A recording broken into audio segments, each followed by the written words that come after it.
Hi Flosstube, you are watching Stitching with Grammy, Flosstube number 19.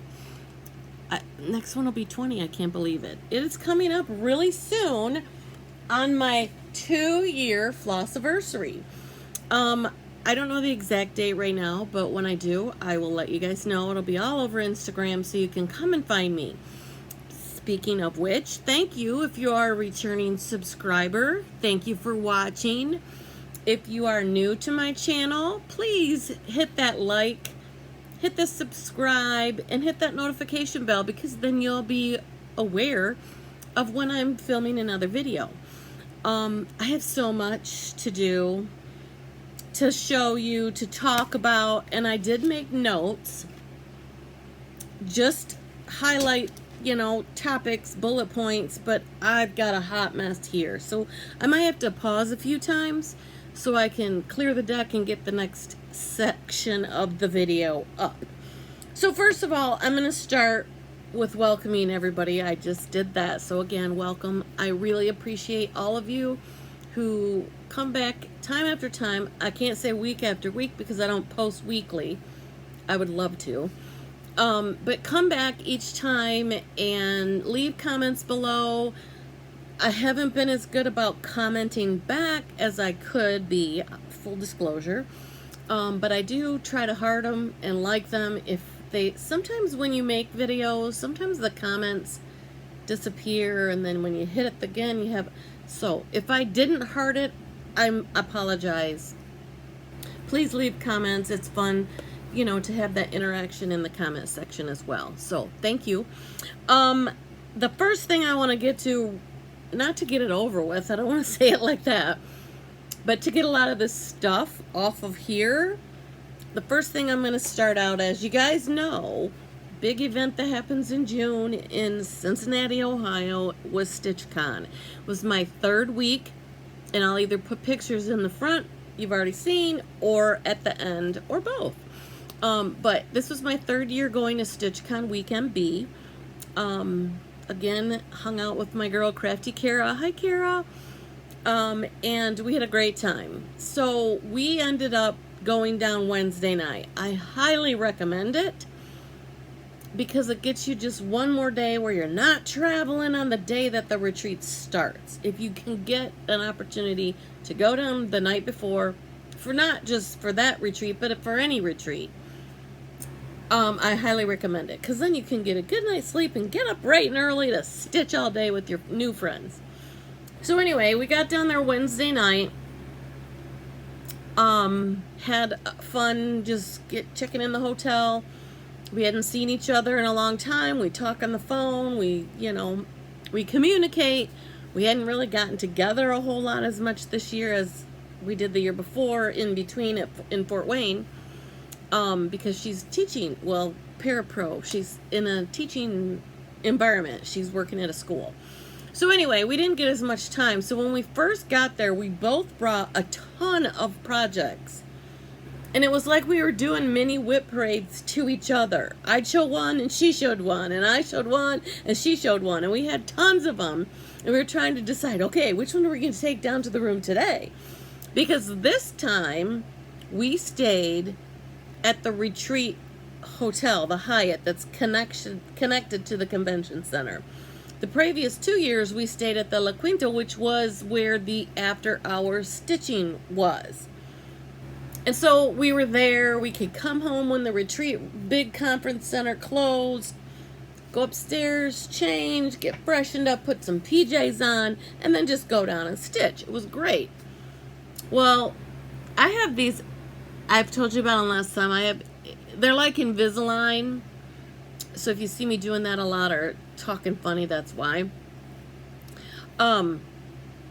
These, I wanted to be at the retreat hotel in case I had to go up and brush my teeth or pop them out when I tried to eat or whatever. And I can't even drink coffee or iced tea or anything with them in because it will discolor the clear plastic. Anyway, long story short, I wanted to be at the hotel where the convention center was. So we chose this year to stay at the Hyatt. As luck would have it, there was a problem with the Drury Inn Nothing against the Stitchcon team whatsoever. The Drury double booked. That's the hotel's fault. They made it right with the people, stitchers who stayed there, because the after hours, they double booked the rooms, so the Stitchcon could not use it during weekend B. So they ended up having the after hours at the Hyatt, which is right there. So that worked out really well. Really, really well. So I highly recommend going down there. You know, not everybody goes down there, so it's not as full. You're not going to get 300 people there at night. Some people are night owls. Some people stay up. Kara and I and Stephanie pretty much closed down the weekend B after hours every night. We were down there. The first night I had to go, I tapped out. I had been up really late the 2 nights before, so I tapped out and I went to bed the first night. But the other next nights, we stayed up. We stayed up and we closed the room down. So anyway, the next morning we get up. They got breakfast downstairs. We go grab breakfast and then we go get our stuff to go check in, because the doors open at 10 this year instead of noon, I think is when it happened last time. See, last time we traveled on that day, and so we always were getting there late after the room was already open and people were already in there. So this year we got our together, and so when you first go down the steps, you split in the line and you go down and you follow everybody down the steps. Barbara Hills is there greeting everybody. Hi, Barbara, if you're watching. She's there greeting everybody and talking to people and, you know, helping the newer people that's their first time feel a little more comfortable. And then you get downstairs to the level where the convention center is. It's not at street level. It's kind of down at garden level or whatever. And you see this big registration desk, and there is Pam and Steph of Just Keep Stitching. If you haven't watched their Flosstube, go do it, because you should be watching it. So anyway, you go down there and you get your lovely name tag. Actually, you get the holder. Your name tag is in the envelope. You go down a little bit further and you get a Stitchcon bag. And your name tag is in an envelope that's inside. Like, yay. Has your name on it. Barbara Johns. I'm from Eaton Rapids. And it says Weekend B. So, also, you get what they call a passport. Lots of information in here. There's a free chart from Sue Hillis in here.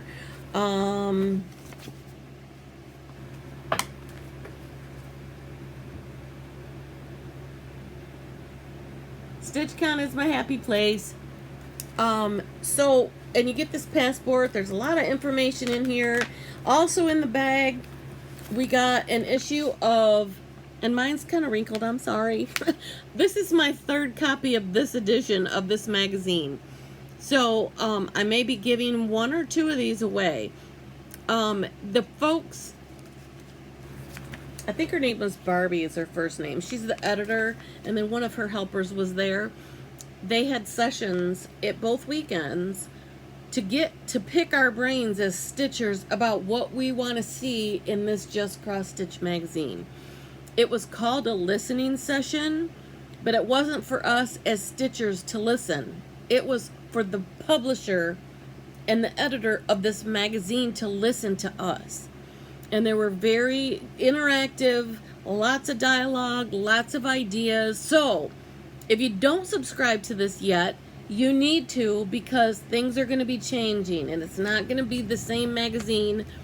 It's my understanding this has been around for 40 years, so it's not going to be the magazine that you saw before. There's going to be changes, and those changes are suggestions that came from us as stitchers. And I don't know about you, but I think that's awesome. So this was in our bag as well. There was some other little goodies down in there. A little thing, and you've seen other floss tubers talk about it. A little thing that people thought were like chip clips, you know, to pick up snacks while you were stitching, but it wasn't. They were little foam things that you put on your glasses to clean your glasses. I use mine, so it's not in my bag, so I don't know where it is. But, So, while we were there, I'm not going to go in through my Stitchcon haul because it's kind of all mixed up into everything. So, as you've seen on many other Flosstubers channels, the giveaways, the Stitchy kindness, the amount of things that have been handed out is amazing. It's just amazing. And it's like this, pretty much Stitchcon kind of started it with their exchange idea. But us, I believe, most stitchers, I'm going to say 99% of us, are givers, are giving people. We like to give things. We like to do things. And so any retreat that you go, people are going to give little table gifts or give little, you know, here's my floss drops, since floss drop trading became huge, you know, a couple years ago. So I have a whole bag full of goodies that I'm not going to go through every single one of them because there's just so many. And I have another bag. I've got a couple of these. But I wanted to shout out one thing that I thought was really awesome. And there's so many, like, Southern Yankee Stitcher gave out note cards. It's so cute. Little note cards. This is another one, Jamie Richardson. Floss thing and some counting pins. Some beeswax. There's just so much kindness and just so much kindness. Natasha. Hi, Natasha. I don't remember your Flosstube name, but I'm going to look it up and I'll hit you in the @ below.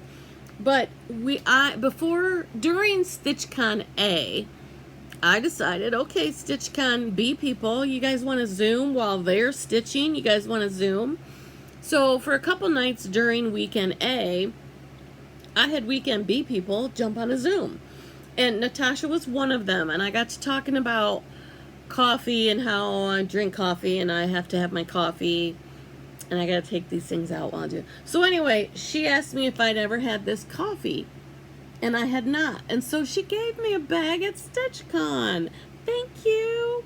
And it smells so good. I have not, oh my God, butterscotch, caramel, and vanilla. I have not yet tried it because I wanted to show it before I could try it. So this is on the docket for tomorrow morning. Tomorrow's Friday. I have to work all day because I had time off earlier in the week. And I have no meetings or anything, and it just kills me when I've got so much cross-stitch and quilting and retreat planning and all this that I need to do, but I can't because I have to work and I have nothing structured for the work day. So it's kind of frustrating. So anyway, I'm going to have that coffee tomorrow morning and enjoy my Friday. I did talk to my boss. I don't know if he ever watches. Hi, Chuck, if you're watching. I've been requesting my 410s off. I used to have, when COVID first hit, they made us take a 1 day a week day off as a furlough day or temporary layoff day is what they called it. So 1 day a week, 1 day out of the week, we got laid off. They made it up to us and we had COVID unemployment money or whatever, so we weren't out pay. But when that was over and they said, okay, that layoffs are, you know, we're not doing that anymore, our director at the time said, hey, you guys are working so great, we're going to let you keep your days off if you want to keep your days off and do 410s. Well, I wanted to do 410s, and I had it for a couple years. And a previous boss tried to throw his weight around and took my 410s away. Well, I had a conversation today, and I may get them back very soon. So that will give me Friday. I can get up as if I'm going to work, but work on other stuff. Like stitching and retreat planning and Etsy shop filling and order shipping and a whole bunch of other stuff. So that will be my work day of other things. Because now I just do it on nights and weekends. And it's summertime. Some weekends are kind of busy, like last weekend, 4th of July. So anyway, that was Stitchcon. Also at Stitchcon, I'm going to go right now into FFOs. I don't have any other FFOs, but I did participate in the Smalls Exchange at Stitchcon. And for those of you who don't know, I said fall. Smalls Exchange is where you stitch up something. Normally it's 6 by 6, no larger than a 6 by 6 item.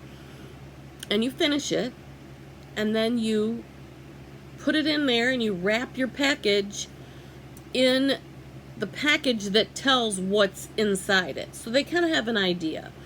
So if the person, let's say, likes patriotic, then they have to go and find a patriotic bag. So I was in the first session, which was, I believe, the red chip, which was the first session on Friday afternoon. So at 2 o'clock, before that, Stephanie gets on the microphone, makes an announcement to have everybody put their bags up there.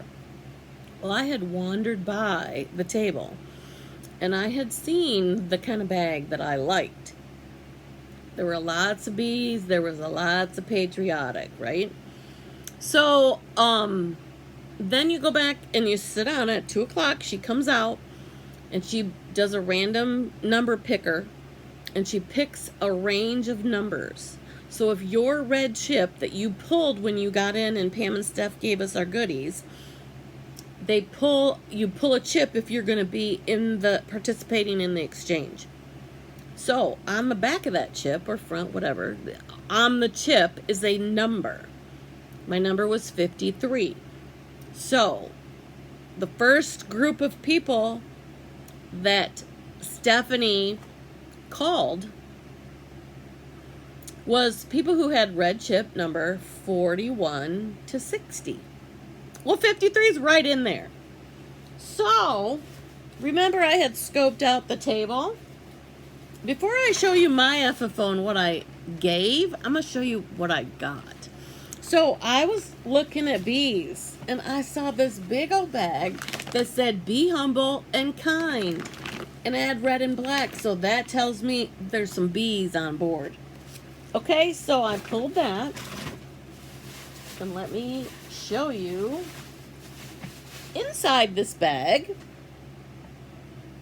is a project bag with the bee theme.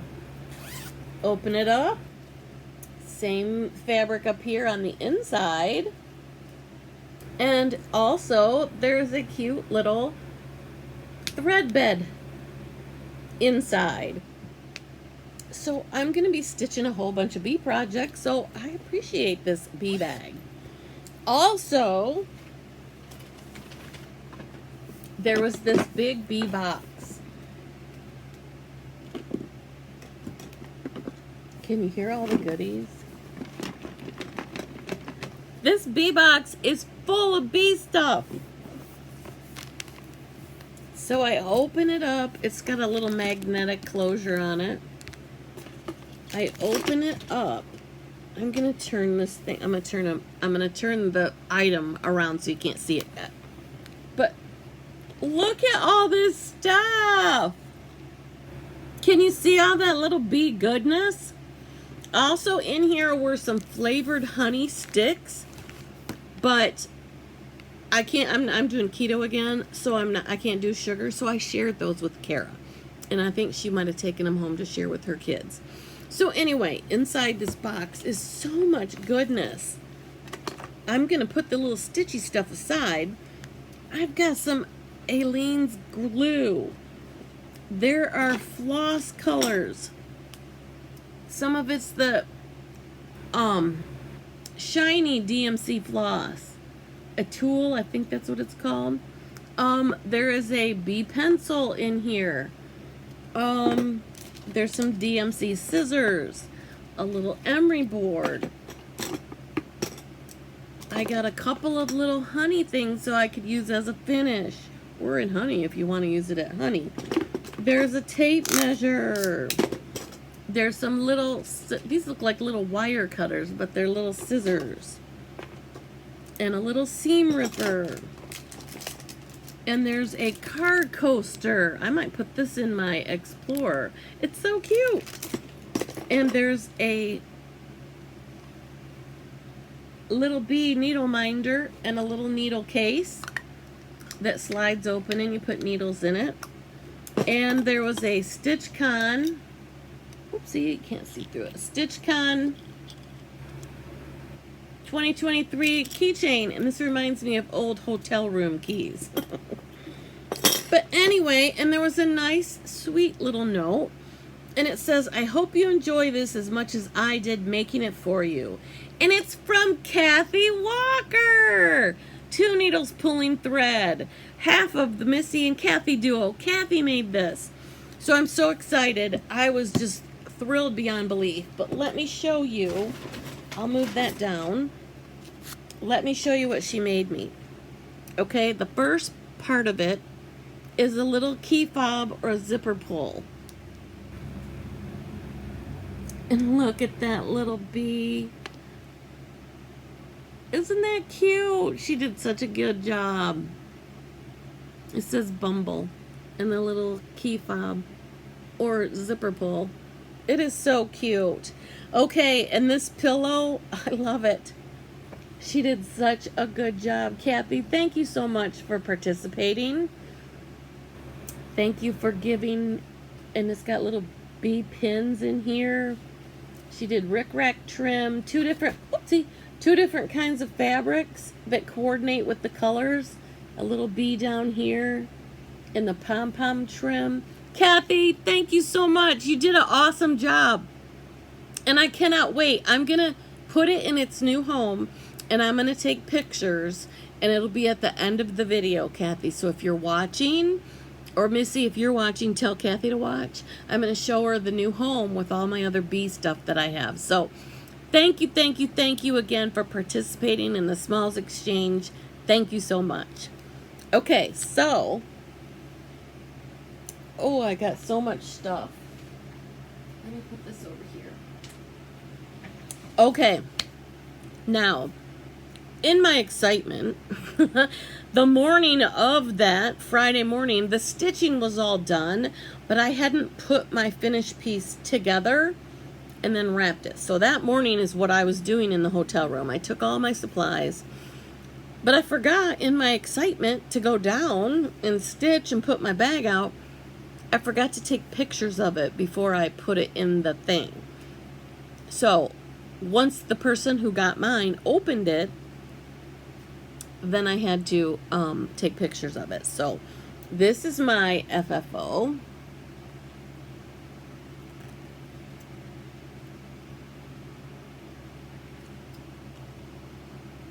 Oh, and it's not gonna focus.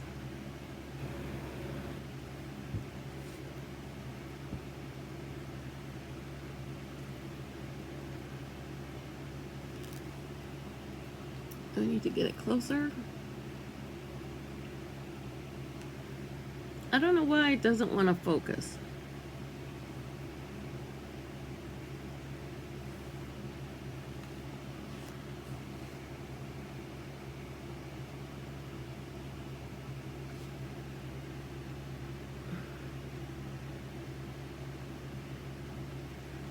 Maybe it's this light's too bright.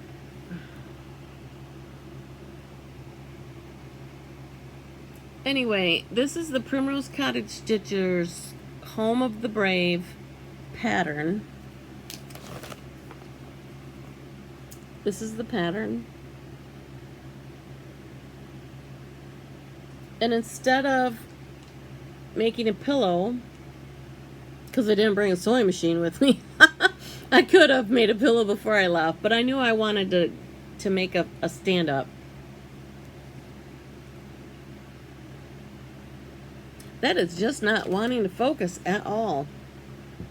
Okay, so maybe it'll focus on this. This is the picture of all the other goodies that was with it.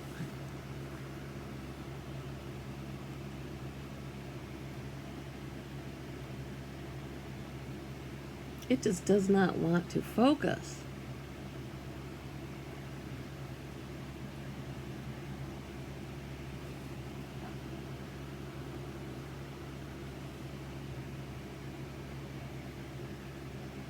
I need to upgrade my camera. I film on the first generation iPad. So I need to up the game here of my Flosstube, I think, because it's not showing up. So anyway, and there's a picture of my recipient. And in my haste, I did not get her name.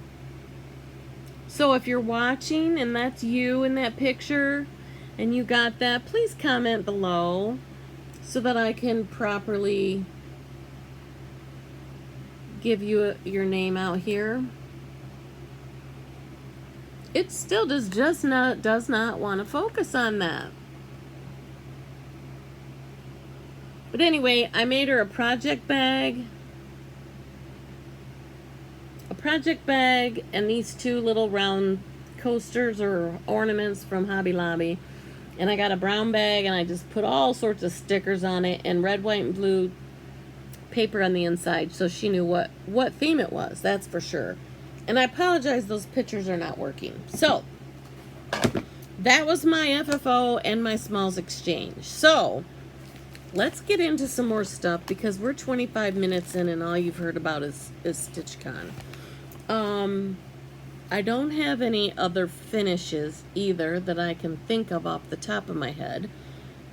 If not, I'll show them next time. Okay, so whips. Let's talk about, because they're on top, let's talk about WIPGO. Okay, so here's my WIPGO. Now we need this back over here. Here's my WIPGO. The 2 months that I don't have my goal met is 2 and 22. 2 and 22, which was in March. March I did Mania, just like I do March Madness, the same as Mania. So I had all sorts of other things that I was stitching on. So I didn't meet the goal. And 2 and 22 are pick a Blackbird design and pick a Teresa Kogut.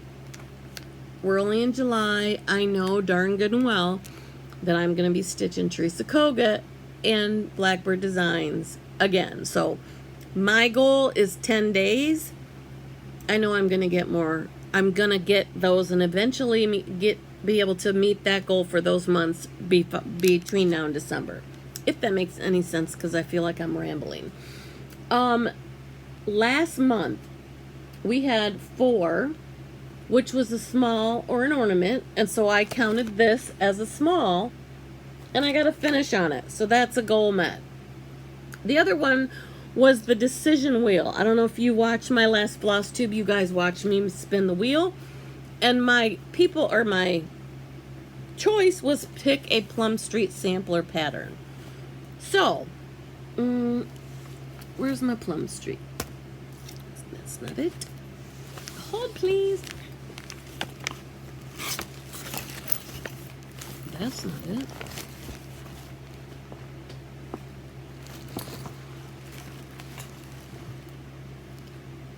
Did I bring it over here?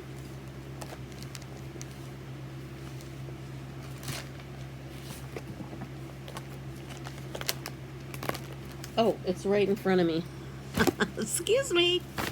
That's kind of why I went with this first, because it was right in front of me. Okay. I don't need that one, so let's move that one.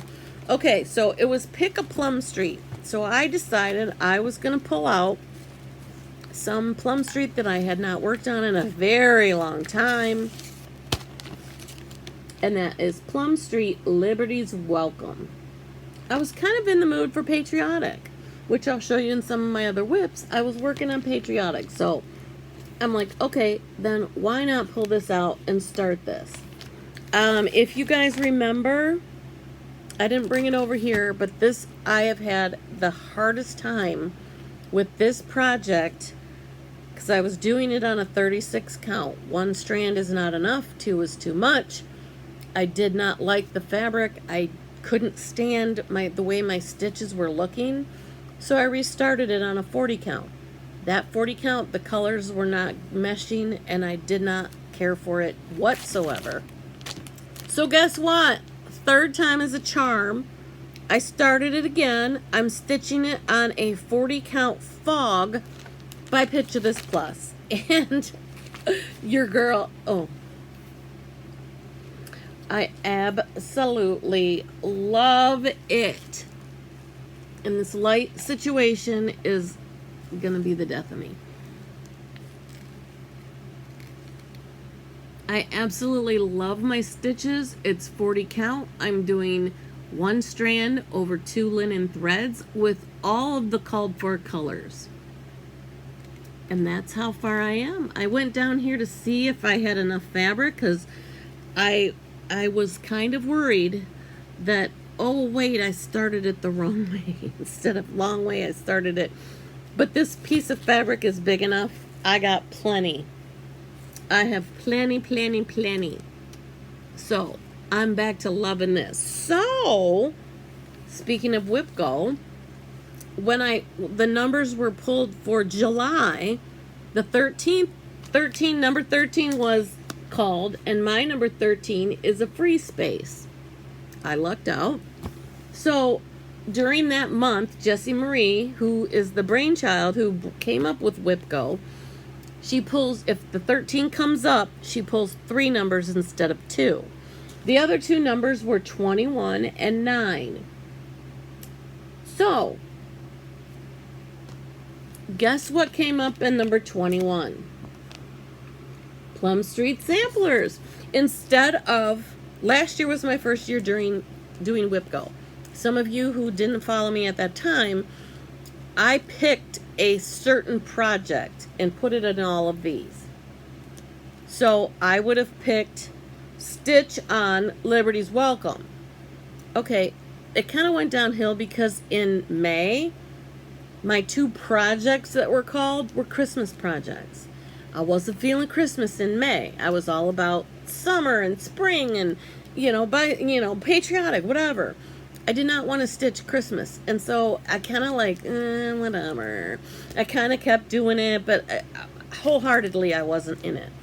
So I think it was Vicky, the Virginia Stitcher. She first started talking about it. And then I noticed somebody else on their Flosstube just said that they're going to do it this way, and I can't remember who it was. But what I decided to do in January when I made my bingo board, this is a bingo board, I decided to put in just my favorite designers, or pick a summer design, or a smaller ornament, or do a decision wheel, or whatever. So it's not a specific project. If you are new here, last Flosstube I talked about my April. Both of my April calls, 5 and 17 and 5 were both pick a Brenda Gervais. So my goal is to stitch 10 days on each of the ones called. So I had 20 days I needed to stitch Brenda Gervais. Trust me, I did 31 days of Brenda Gervais, or 30, however many days is in April. Because who doesn't love Brenda Gervais? And I wasn't narrowed into one project. I could stitch all of the Brenda Gervais. I have significant amount of whips. So I did that, and it was fun, and I kind of had a Brenda Gervais whip parade last time. So if you didn't watch it, go back and check out number 18. It's only 3 hours long. You got plenty of time, right? So anyway, so when it came up, my 21 is a Plum Street. I'm going to keep going on this, Liberty's Welcome, for July. I'm going to keep working on this. Okay, the other number that was called is 9, and 9 is pick a summer design. So the goal is to work smarter, not harder. So last month I participated in cross stitch camp, which if you don't know what that is, go follow Sherry, the Colorado cross stitcher, and she will tell you all about it. And I showed it in my last, here's my bag that I have for camp. I only got one of the badges made, but I've participated. She does, this is the 3rd summer, and she'll do June, July, and August. Each month has a different prompt. And then she does a winter camp in February with a prompt. And last year, from September 1st to December 31st, she did a sampler camp. She doesn't know if she's going to do that this winter, but she did last winter, so we'll see. It was kind of fun, but I don't know if many people got theirs done. I don't know. But anyway, the June prompt was to stitch something with a bird on it. So as you know, in some of my other finished videos, finished items, last video I think, or 2 videos ago, I showed you a bunch of FFOs. I've stitched, I'm looking over at them, 2 of these. This is my 3rd one from Heart and Hand in the Bird Sampler series. I've done the Bluebird Sampler, the Redbird Sampler, and this one is the Cuckoo Bird Sampler. So these are all one color, very quick stitch. Well, I didn't start mine until June 15th, the first night in the after hours stitchy room at Stitchcon. And I only stitched it during the after hours stitching. And then I came home and I was working, trying to get it done by the 30th, and I sat down the last night. All I had to do was stitch the bird, and I fell asleep. So this is as far as I got. I needed to finish his wing, and I would have been done. You don't have to FFO it for cross stitch camp. You just have to finish the stitching part of it. So I did not meet that goal, but that's okay, because now I can just finish the wing really quick. I'm doing this on a piece of the bloom from Pitch This Plus, 40 count, and I'm using the Weeks Dye Works color bark. And I believe it's not the fabric that's called for. This model was stitched on 16 count antique lace over 2 linen threads using 1 strand of Weeks Dye Works, and she did use bark for this stitch. I started this during Mania or March Madness. One day I needed a new start. I started this one. Eventually I want to do them all because, you know, they're so cute. So, that was my June cross stitch camp. So, remember I said we're going to work smarter, not harder? My WIPGO number 9 is to pick a summer design. So here, I'm going to stitch this. This is also going to be not only a summer design, and sorry about the glare, there we go. Not only is it a summer design, it's my July cross stitch camp project, because the prompt for July cross stitch camp is to stitch something that grows. And it looks to me like these 3 little chickens or hens are all in different sizes, so they're of various ages of growth, is my interpretation of this pattern. What do you think? It is not too late to join. Go follow Sherry, the Colorado Cross Stitcher. She gives specific prompts that you have to use in order for her to see it, for her to like it, and if she likes it, you're in the drawing. There's a drawing for everyone who participates. Then if you meet the goal and you get it done within that month, you post a picture of your finished stitching and use those same prompts before the end of the month, and you're entered into a drawing for the end of the month for people who get their projects finished. It's just fun. It's a fun thing to do, to try to get something done that you start and finish within a calendar month. It's so fun. No pressure. I have not finished all of them ever. I think I might have, in all the time I've done it, I think maybe 2 or 3 times I've made it, and I've not won.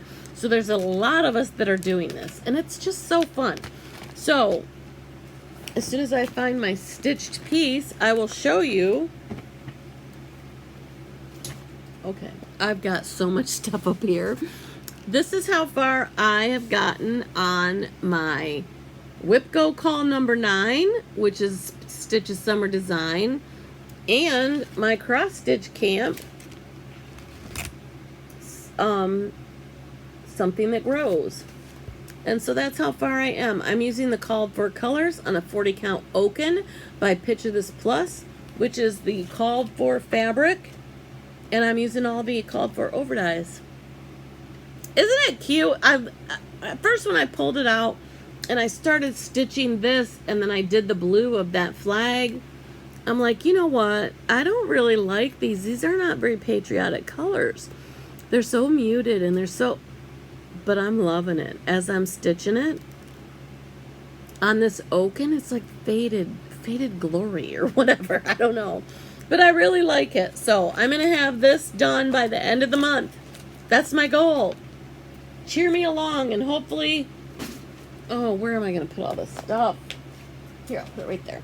Hopefully, by the end of this, I will have finishes, and I'll be doing a few more floss tubes between now and then, so you can cheer me on. Okay, so we're still doing whips. On July 4th, this particular project, I started the previous July 4th, so I had to pull it out and stitch on it again. Vicky, hi Vicky, if you're watching me from the Virginia Stitcher, I watched her floss tube today and she showed this, and she's making some pretty good progress. She got all the way down to the building and the portico. I got a long way to go before I get there. So let me, without further ado, pull this out and let me show you what I'm talking about. And this is Leela Studios Let Freedom Ring. The first year I went to Nashville Needlework Market, she had this prominently displayed in her room at market, and I just was mesmerized. I just sat there and stared at it. It was so beautiful. Oh, I cannot wait to get it done. And so I stitched this up in the upper left start.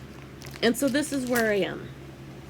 I was worried again on this one, and I still have it in my Q-snap. I was worried that I didn't leave myself, again, enough fabric at the bottom. So I did go and stitch all the way down to the bottom corner, and I've got plenty of room for a framer to frame it. On all the sides, I'm sure I have plenty of room. So this is where I am. I absolutely love it. And if I could stitch on this every day, I would. It is so pretty.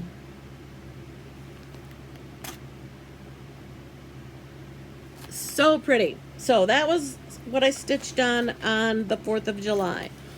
I am stitching it with all the called for colors. There's a lot of them. Excuse the jumbled mess. There are a few over dyes and a lot of DMC. And I'm stitching it on a 40 count piece of Colonial Parchment by Fabrics by Stephanie. And I got this at the Steel City Stitchers pop-up shop by Elaine, or not Elaine, I said that word. Janine of the Crafty You came with a pop-up shop to the Steel City Stitchers, and I bought this fabric from her, and it was a big old chunk, 27 by 36. So I cut it in half, and this is what I'm stitching this on. It's Colonial Parchment, and I'll hold it back here. It's got lots of modeling in it, and it looks like old parchment paper. So I think my Let Freedom ring is going to look beautiful on it. If you haven't tried Stephanie's fabric, check her out. She's got a website, and she does sell it. She attends a lot of retreats and sells her linen. And it's so, I think she might dye Adas and even weaves as well. But I know I stitch on linen, and I love her stuff. So that was one of my whips this week. So let me move this one as well out of the way. See, has to go with that. Okay, so it's July, and a lot of us are doing Christmas in July. Tartan plaid, that goes down there. A lot of us are doing Christmas in July. So I looked through some of my Christmas things that I hadn't really touched in a long time, that I just don't want to leave them in there. I want to start touching things. And they weren't in my Mania, so I didn't touch them in Madness and March Madness and May Mania. I think this was a 12 by 12 start, and I didn't want to wait and only do that on New Year's Eve. So I pulled this project out. And this is Little House Needleworks Farmhouse Christmas series, and this is block number 1. On their website, they also give you a On their website, they also give you a border that you can stitch. And this particular project I had started several times again, just like the previous thing. I finally found the fabric that I love. And this is going to be a 40 count Wren by Picture This Plus. There's my little tag. There's a little free border that you can go get on the website. And this is how far, let me try to cover this up. I'm doing all of them on one piece of fabric. And I know I have plenty of fabric on here.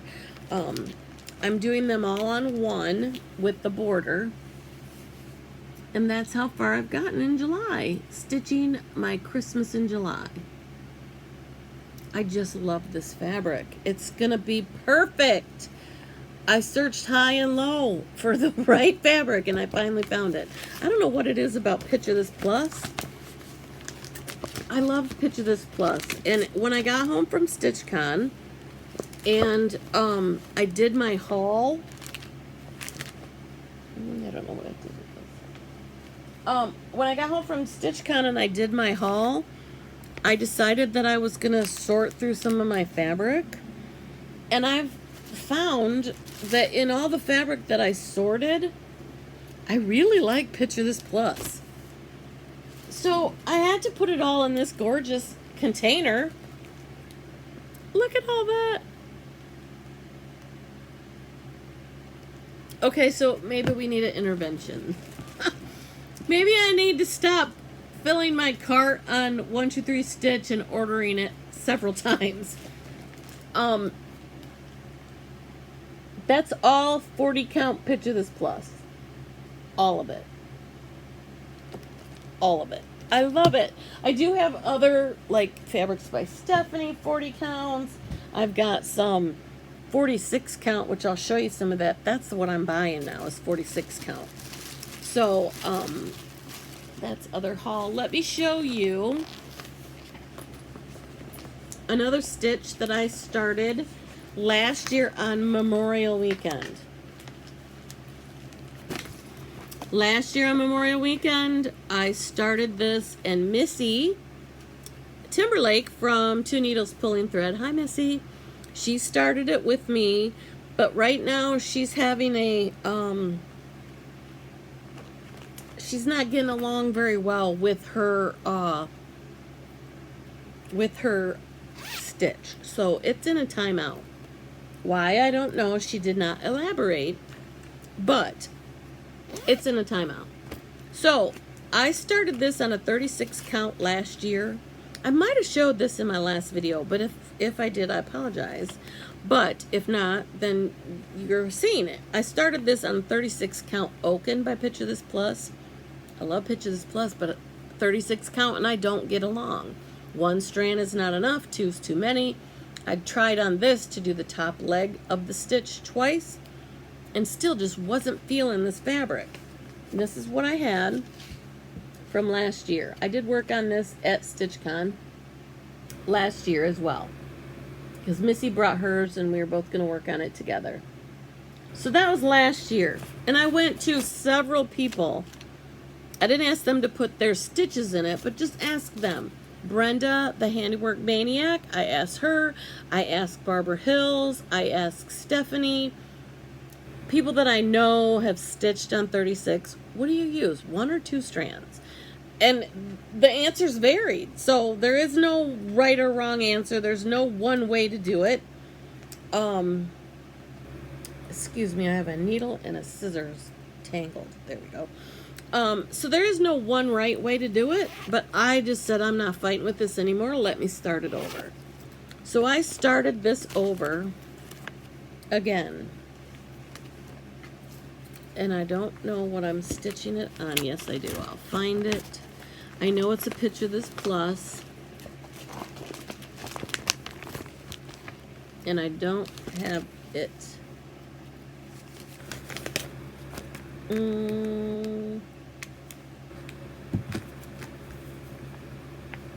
No, it's 46 count Affogato.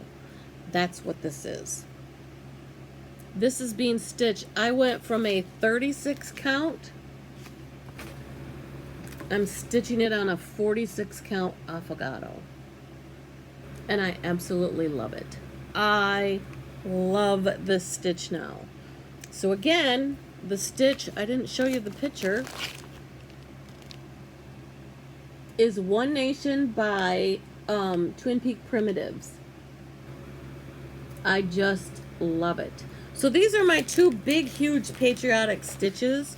My oldest son, Bradley, he's 32. He really, really loves American history and the Constitution and everything that stands for. And so before I started these, I showed him. And I said, okay, if I start these projects, they're yours when I'm done. And I want you to tell me that you're not going to burn them when I'm not here anymore. Because they were talking, my kids were all talking, what are we going to do with all Mom's stuff when she's gone? And the consensus was they were just going to burn it. And I said, I'm not starting these big, huge projects for you if you're just going to burn them. So he said he would not be burning these. So anyway, I stitched on. So I may have some 36 count oaken, and I also have 36 count ancient.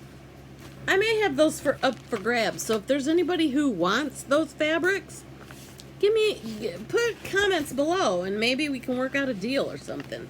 Because I don't like stitching on them, and they're just gonna sit in my bin. I don't care for 36 count.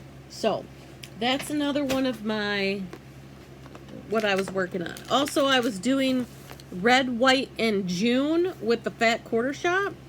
And so I did get a few stitches in some patriotics. Oh, I said I didn't get a finish, and I did. I'm doing the Star Spangled ornaments, and I got this from the Fat Quarter Shop. They didn't send it to me to share with you guys. I purchased it. I'm not an affiliate with them, but hey, maybe I'll do that. But these are little cute little ornaments. 4 of them on the white, has a white background, 4 a blue, 4 a red, and they're really cute. So I started with this little flip-flops. I'm stitching it on the called for fabric with oops, I don't know why that looks so funny. What is going on with that?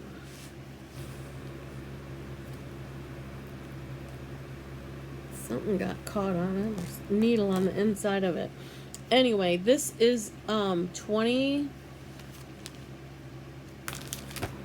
Oh, I don't even know what it's stitched on. I think it's a 28 count pebble or something like that. And it's really cute. Little flip-flops. And then I'm going to finish them. I got all the finishing supplies. So I'm going to finish them just like that. I got the ribbon, I got the little pie tins, I got the little adhesive circles that you can get from Fat Quarter Shop. And it's Fat Quarter Shop's publishing division. It's Emma. Emma is Kimberly Jolly's daughter. And so her publishing company is called It's Emma. So that's that. I also was doing some stitching on some of the projects that are in the back of the Summer Memories book by Susan Aki. This quilt, I am making this quilt. I don't know when. I don't know how. I made this one behind me, but I'm going to make this one. I think it's so cute. I've already got all the fabric chosen and everything. But in the back of this, all these cute little cross-stitch projects are included in the back of this book.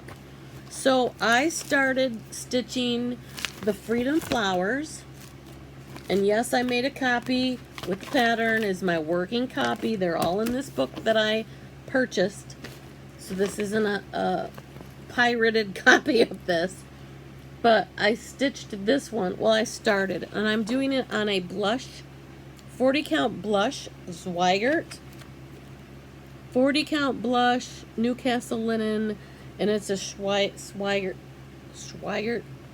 base. And you can't really see that this is pink. It's very light shade of pink. But I got all the blue flowers done. I got the leaves, stems done. And now I'm trying to work on the red flowers. So in stitching with that, I have, and it's not in the box they came in, I got a little plastic container. I'm using all of the called for Aura Floss, and you can get that from Fat Quarter Shop as well. But I just found these cute little box at Hobby Lobby, and all of them fit in here just perfectly. So they're all here, and they can go right down in a project bag very easily. That was some more of the patriotic red, white, and June stitching that I did following along with the Fat Quarter Shop. So that's that. Oh, I'm running out of room. Okay, whips. I got one more whip. I think there's one more. Yep, one more whip. And part of, if you've watched Pam and Steph, you've seen Pam talk about it, and you've even seen her shout me out. June 11th was her 30-year anniversary from her diagnosis of breast cancer. So she is doing a hashtag Pam's Survival Sal stitch along that she started on the Sunday, June 11th of weekend A at Stitchcon. Well, this is the pattern. It is, let me hold it this way. Praiseworthy Stitches, Courage. Simple Gifts, Courage by Praiseworthy Stitches. And this is what it looks like. And there are two colors, a major color that's dark and then a lighter color. And so a lot of people were doing it in weekend B. There was a ton of us. And when I was in tears when Pam was talking about wanting to do this a few weeks before. And I talked to Stephanie at Stitchcon, and they were so overwhelmed at the response to people wanting to stitch along that they ordered a few. They reached out, because I don't think this pattern was available anymore, so they had to reach out to the designer. Yeah, we need so many, and then they sold out of those, and they got so many more. Well, they've gotten a lot of them, and so many people were stitching it at Stitchcon weekend B. I bet, even more were stitching it at A. And it was in the annex. You could purchase it. They had different color fabrics. The annex is like the pop-up shop at Stitchcon, in case you're not familiar with it. Barbara has arranged, and Stephanie, they arranged to get trunk shows from various designers and their patterns, and they've got bag makers, and they've got floss dyers. Forbidden Fiber Co. and Almond M&M's had their floss and silks and some of their fabrics. Grace Note Stitches, Fiber on a Whim. There's so many different patterns, and it was amazing. But it was called the Annex. It's the pop-up shop. So they had a little display right there, and there's a picture of Pam and her dad when she was little, and the pattern, and you can get whatever fabric. Well, watching her, when she talked about it, realized that January 25th of 24 will be 30 years since I had my surgery for ovarian cancer. I was very blessed. It was encapsulated inside a cyst inside my left ovary. But that ovary was the size of a Nerf football. It was 7 by 9 by 12 centimeters. So they removed it, and thankfully I was so blessed I didn't have to have chemo or radiation, and so I kind of feel like I'm cheating when I say I'm a survivor, because I didn't have to go through the chemo and radiation or whatever.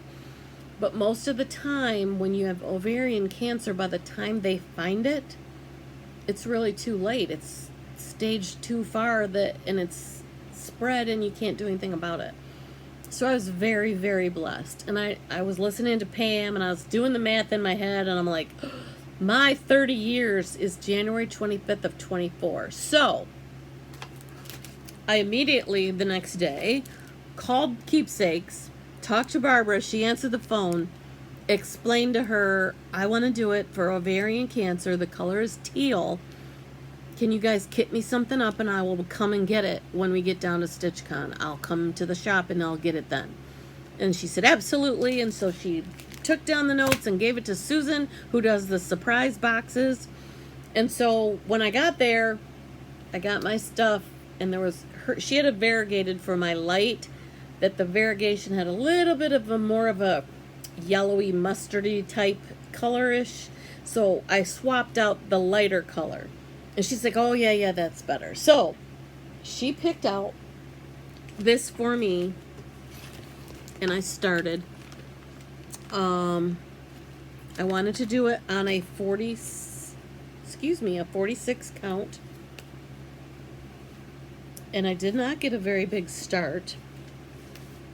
And I don't have in here, the fabric that it's on. It's a Legacy Linen 46 count. Oh, I'm hoping it's in a tag in here somewhere. It's not. Sugar. It's probably on my receipt somewhere. Oh, please.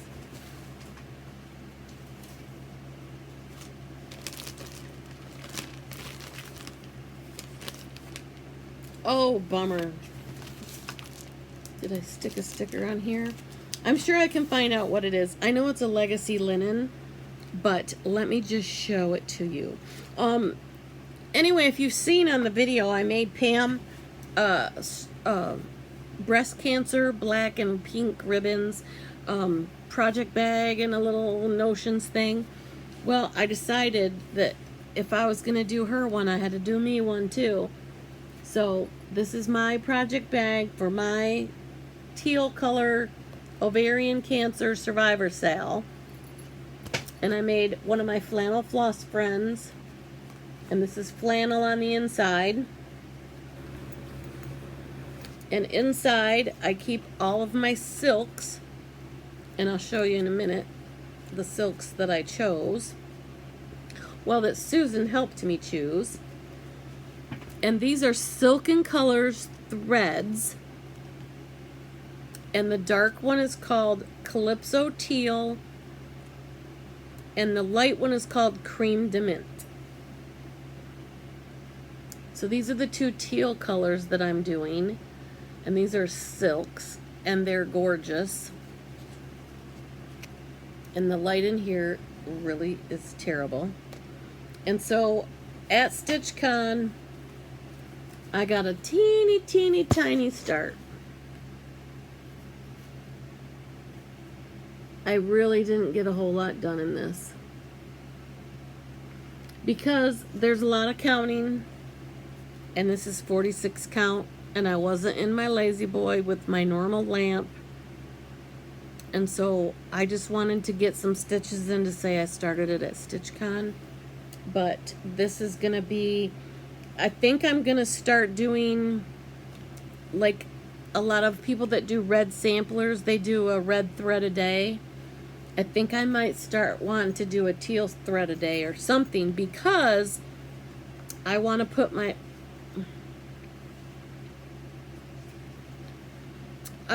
last stitches in this on January 25th of 2024,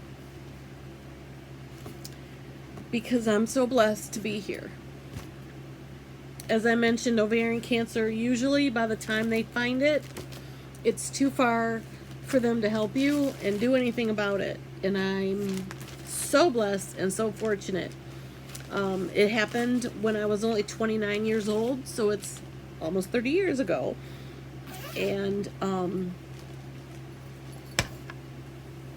I'm so blessed to be here. So if you guys want to participate, if you know anybody in your family that cancer has affected, even if it's not you personally, if you've lost a parent or a spouse or a loved one or a close friend or another family member, go ahead and get it and stitch along with us. There's so many, and the hashtag is hashtag Pam Survival Sal. And I'm sure she'd love to have you join and, share your progress. So I think that's all my whips. I kind of talked about plans when I talked about WIPGO. I'm going to continue to work on the Plum Street Liberty's Welcome. I want to stitch. I'm in Teresa Kogat's Patreon, and I'm in tier 4, and so she does a Sal, a surprise mystery Sal with just tier 4 members. And on the 15th of every month, she releases the next part. Well, I've got one motif in part 1, and she's released 1, 2, 3, and 6. So we're going to be done with the Sal, and I haven't really even started. So I want to get some more Teresa Kogat in and that will help, knock this out that I still need to finish my 10 days on my Teresa Kogat. I've been really good all up until June with my version of Book of Days. Here's what I put on for June. Absolutely nothing. All I wrote in here for June is Stitchcon, and that Monday the 19th I was off and it was a holiday. That's all I put in here. So Katie, the Naptime Stitcher, I'm sorry I got your pages, but I didn't really fill out June. So I recommitted myself. I got 2 days, yesterday and today. I haven't written in here yet, but look at me go. I got stickers in here now. I got my WIPGO already written down here so I can keep track of my WIPGOs. I'm going to start doing this through the end of the year. It's a habit that I need to keep a habit of keeping track of that. So,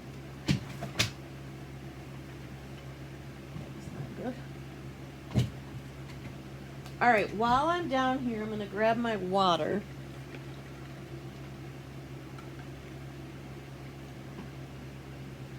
Okay. So, I talked about this before. I don't know about you guys, but this time of year, when it's really hot and 4th of July is over, I don't know about you, but I start wanting to stitch all the fall things. All the falls, and lately Halloween-ish things too. So I thought I would dig out some patterns that I have, and then maybe show you some whips that I have that are fall. So, Brenda Gervais, the lady is a genius. And so most of what I've pulled out, well, these are all her patterns. I might have shown you some of these the other day.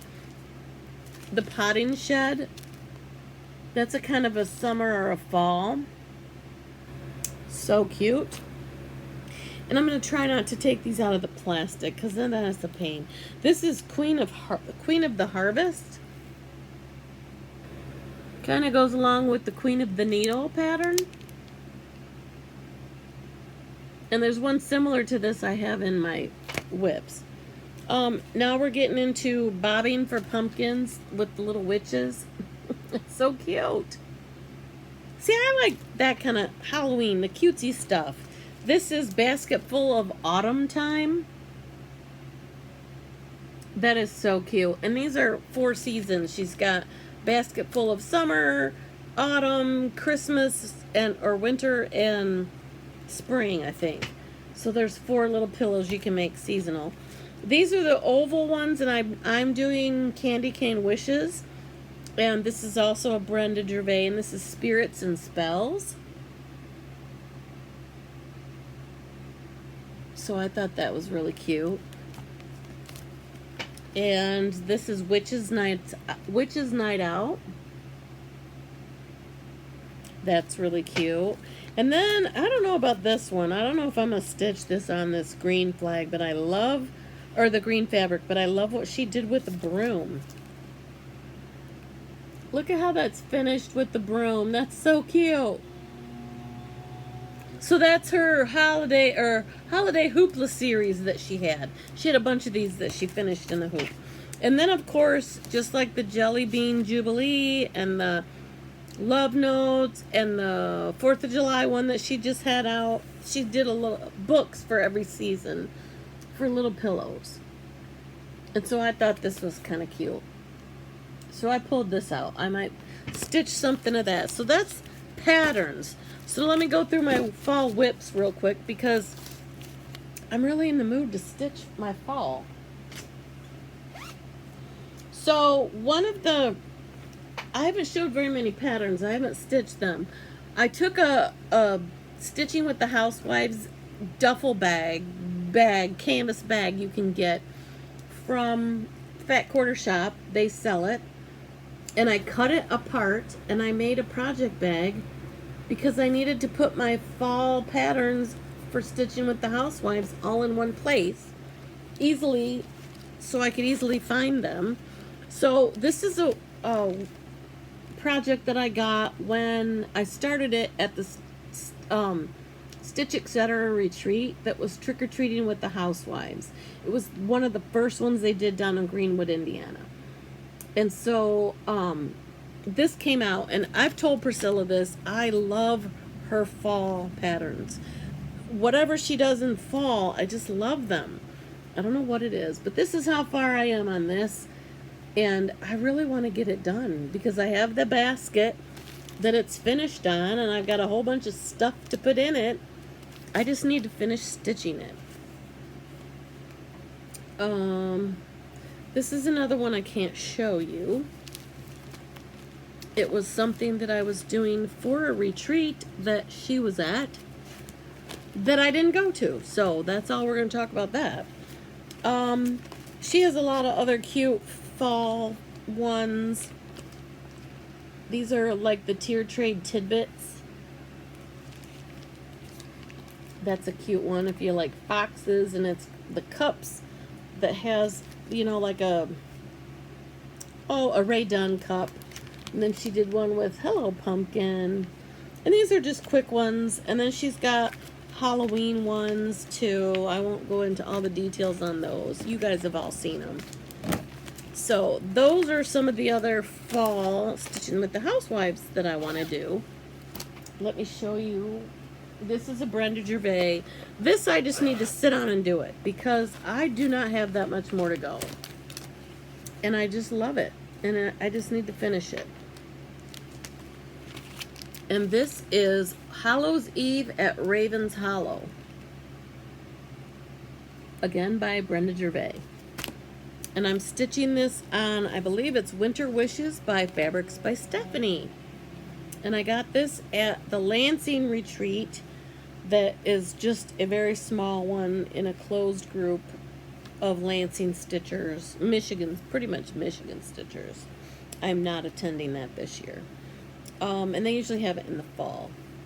But this is how far I've gotten on that. So really, I got to put those flowery things on those vines. And then I really don't have that much more to go. Do I? I got to put the flowers coming out of the pot and the bird up above her head. And then the flowers on those vines. I need to get this done, right? Hold me accountable. Stitch what I got. Don't start all these new ones until some of these whips are done, right? Tell me. It's okay, you can tell me. I can take it. Tell me. But anyway, that's next on the fall agenda, is to get that done.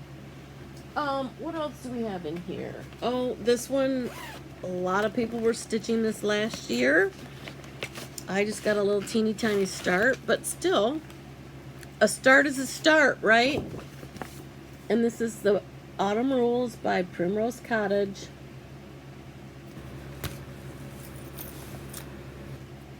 And this is how far I got on mine.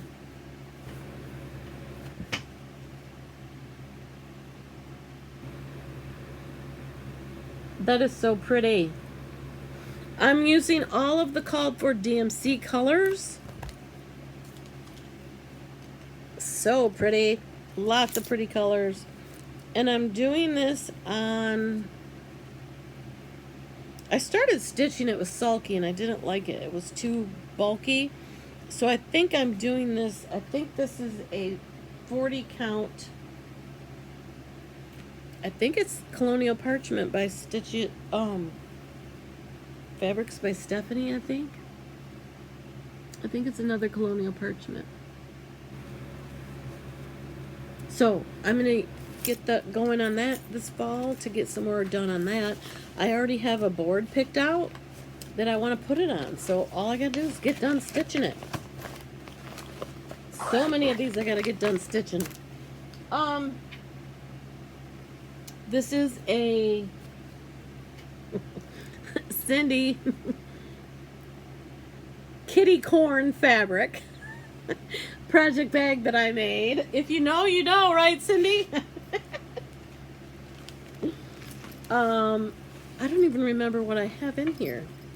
Here's the little Notions bag. It's got all my floss in it. And I have all sorts of pretty floss that are fall and Halloween colors. Oh, I know what I'm doing. I pulled out some Teresa Kogut from her Patreon, and I think this might be available now. It might have come out, I don't know. This was in her Patreon August 22 tier 3 and 4, and it's called the Mischief Brewing. So cute. And I pulled out my bag of tricks. I dyed 28 count Monaco.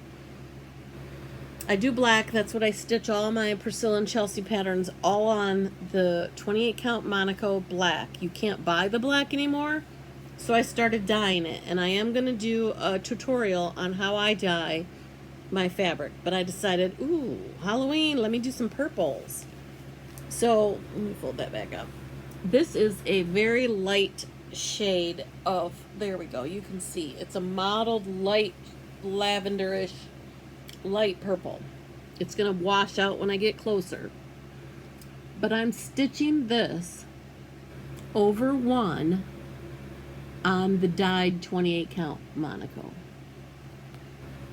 Over one. It is so cool. So I want to pull this out and start stitching on this again. It's so cute. And I have Country Spirits Collection Witchy Stitchery from Homespun Elegance. I have that pattern that's so cute. That would be cute on a purple or a greenish fabric. Or it's cute on that fabric too. I don't know about if I'll stitch all the letters or maybe just half of it and move the pumpkin over, something. I don't know. I'll figure it out. But I definitely want to stitch this whole pattern. I'm not skimping on this one. I'm doing the whole thing. And I also, for that Patreon, that same year in 22, tiers 2, 3, and 4, got this one. Stitching Witches. So cute. So anyway, that's what's in this kitty corn project bag. Okay, then let's go to the next one. Oh, I have so many so many projects over here.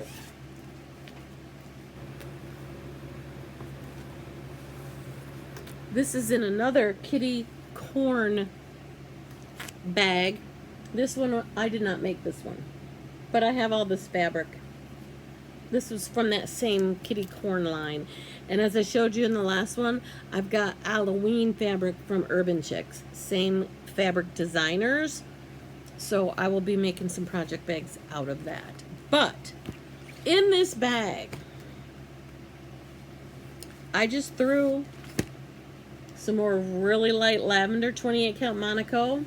This is a darker purple 28 count Monaco. So I just threw this in that bag, and I got 3 books in here that I can pull stitches from. And I want to do some smalls to just, because I don't really decorate a whole lot of stitchy stuff for Halloween. I didn't really decorate a lot for Halloween when my kids were little. But now that I'm stitching stuff, I want to stitch the cute Halloween stuff. So these two books came out at Expo last year. And the first one is by the Primrose Cottage Stitches girls for Expo. They did 13 Spooky Smalls. So I thought that was so cute. Here's on the back. So I thought some of these would be, I love that Hocus Pocus one. Isn't that so cute? So I thought some of these would be really cute and stitch up really quick and make, wow, their books, their patterns, I'm going to flash it. Their patterns are so good. So good. So that's one book I have in there. The other book was, and I'm going to apologize right now. I've looked all over for my envelope and where I wrote this person's name down and the emails that went back and forth when she asked me for my address. This is some stitchy kindness that a viewer gave me, mailed to me a bunch of patterns to share, either keep some or share some with you. I've got 2 or 3 that I'm going to give away today, but this book, thank you so much. And I'm ashamed of myself that I don't remember who it was so I can properly thank you. Thank you, and please put in the comments or send me a message so I can update and put down in the description box who it was, because I want to thank you publicly, unless you don't want to be thanked publicly. Either way, send me a message. You'll know what I'm talking about when I show you this book. But a kind viewer sent this book to me in a stash of a bunch of other patterns to give away. So I did not get this at Expo when it came out. So I might stitch some of these in here and I may pass this along. But this is Teresa Koget's Halloween book. Look at her paintings. Teresa is such an incredible artist and she's a wonderful person. So Teresa, if you're watching, I love you, girl. So anyway, there are some in here that I really want to stitch. Look at, I'm just going to show you all her paintings instead of the stitching. That would be so cute to put over like a light switch, to have it as your light switch cover. Wouldn't that be so cute? I just thought of that. I don't know if that's what it was, but that's so cool. Okay. So let me find, oh gosh, this is so cute. This book is amazing too. Teresa, your books are really, really good. They're so easy to read.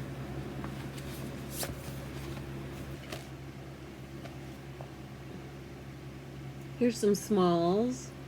That would be cute on a lavender, wouldn't it?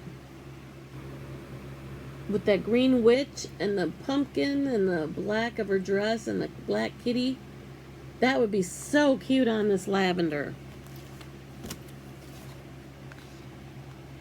I might have to do that. I might do that, Teresa.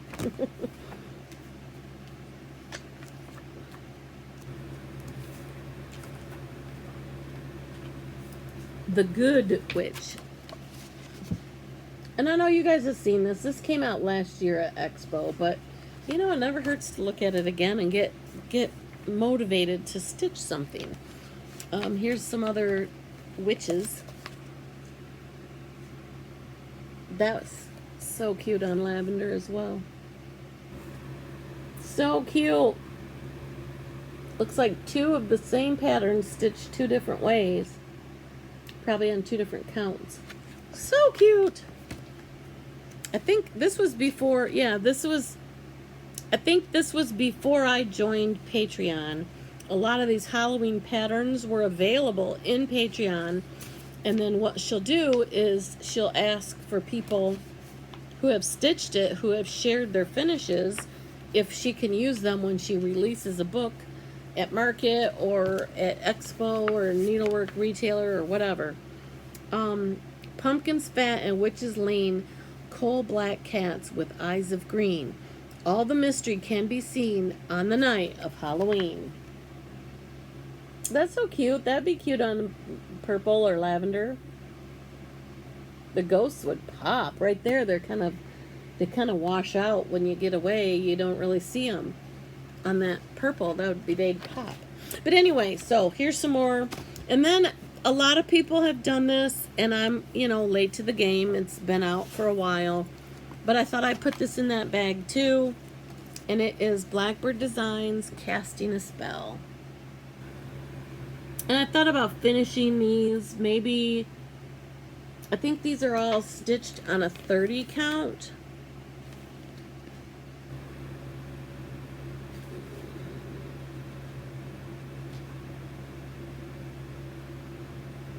Okay, let's see.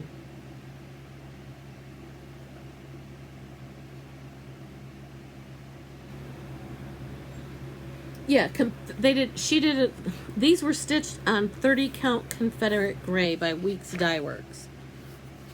So I'm wondering if I do them on this 28 count that I've dyed, that tends to shrink a little bit.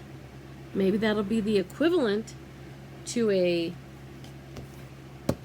30 count, and I can stitch them up on my 28 count, either tea-dyed that I use for my Prairie Schooler Santas, or, mixing some of the lavender in there. So that's in this bag as well. So those are some Halloween things that I got my eye on to start after I finish some of the whips that I just showed you, and get some of those done too. Because I'm not done showing you whips.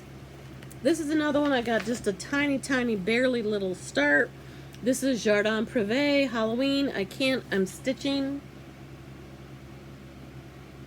And I saw this on, and I just barely have a start. I think this is a 32 count or 40 count J by Picture This Plus or something, I don't know. I got it at Mo's Needle and Thread. And this is the little, a little bag that I keep my floss in. I'm doing this all with the called for DMC, but I pulled this out in case I want to do the skin in this green color. But I'm keeping it in this cute little bag, zipper bag, that Erica from the Steel City Stitchers made. And she had these available at the first Steel City Stitchers retreat. And I have it in one of my Halloween project bags. I got threads hanging all over. And so this is the little teeny tiny itty bitty start that I got. So I got a ways to go. You can really see the modeling on this fabric. And I thought that would be cute. I think Erin of the Steel City Stitchers did this, and she did it on a purple. And that's what kind of gave me the idea. And then on the back of this, it shows with the green face and hands. So I might do that. It's another whip I've got going for Halloween. Who knows if I'll get these done this year. But not only Halloween, well, this is another bag. I put this bag together last year. This is also one of the bags that I made with just this cute little orange polka dot and then the ghosts on the inside. This I pulled Lori Holt stitch cards with all the Halloween ones to make little pillows. There's a couple more of the Stitching with the Housewives that I pulled out.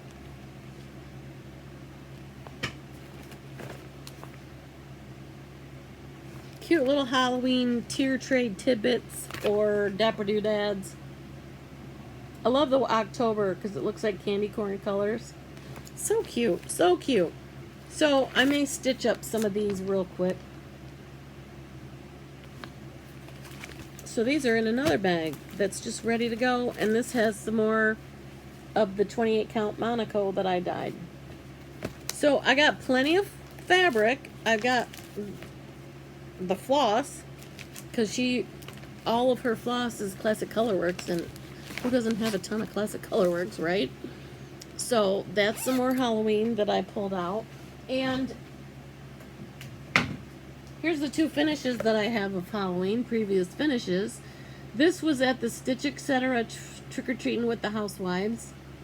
We stitched this, and this is the Buffalo Plaid Halloween is the name of the pattern, and I do believe this is available on their Etsy shop now because it's been over a year since that retreat. So I believe you can get this. And then this is a Witch's Brew Brenna Gervais that I finished last year. So these are my two Halloween fully finished that I need to stitch some more.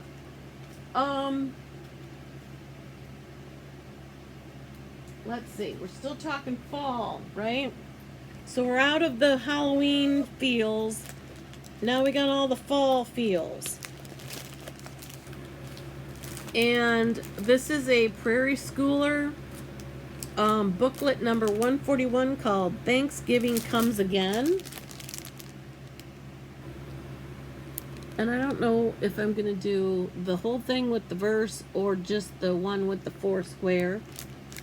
The verse says, "The harvest is all gathered in and chilly north winds blow. Orchards have shared their treasures, the fields their yellow grain, so open wide the doorway, Thanksgiving comes again." That's kind of cute. So this is all kitted up. It's got fabric. It's got all the DMC. And if you're like me, you don't change DMC colors. Or you don't change Prairie Schooler colors. And this is a 40 count Heartland by Pitch of This Plus. See, I've got more Pitch of This Plus than I know because I've got things kitted up. So that's one Thanksgiving-ish thing that I have that I want to stitch. Oh, but I'm not done. I have the first Thanksgiving.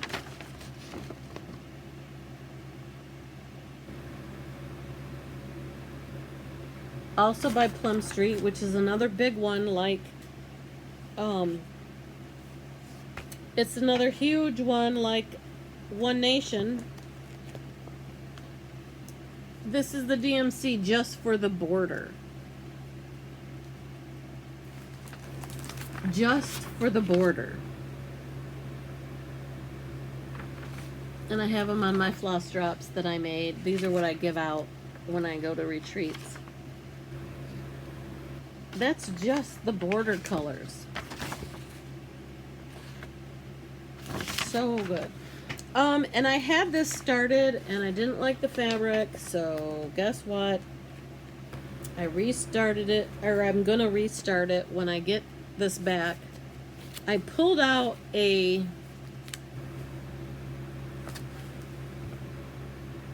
half yard of mallow 40 count. It's Zweigart base because the yellow thing, you know, that means it's a Zweigart base. But I don't know if I want to stitch it on 40 count mallow or pull out a Pitch of This Plus. I don't know. So anyway, when I decide what I'm going to stitch it on, it'll be in this project bag along with the Prairie Schooler. And this is one that I made, one of the first batch that I made a while ago. Okay, this is a bag I won from somebody's Flosstube, I can't remember whose, and it is a creative, oh no, I got it at the Stitch Etc. retreat in a grab bag, and I pulled this out by Diane Arthur's Give Thanks, and I got another one that I might start instead of this that you'll see when you see my haul. But I had pulled all the DMC. This is the Creative Carol Designs bag. It is so beautiful. So I'll show you in a minute the other pattern that I might put in this project bag and stitch along with it. But I'll show you that when I get to my haul in just a few minutes.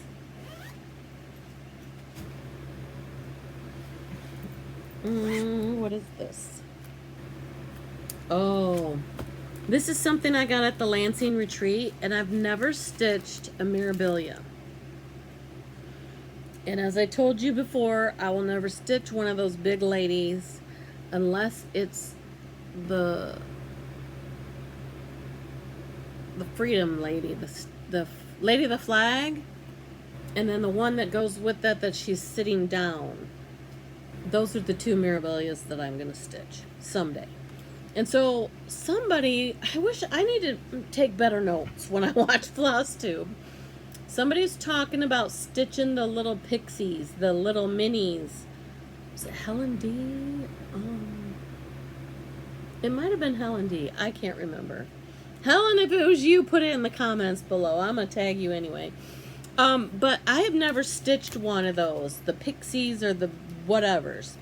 So when I was at the Lansing retreat, Leslie from Under the Sea Fabrics was there, and she had a bunch of patterns, and then Stephanie of Fabrics by Stephanie was there, and this is a 46 count channeling, I think is the name of the fabric.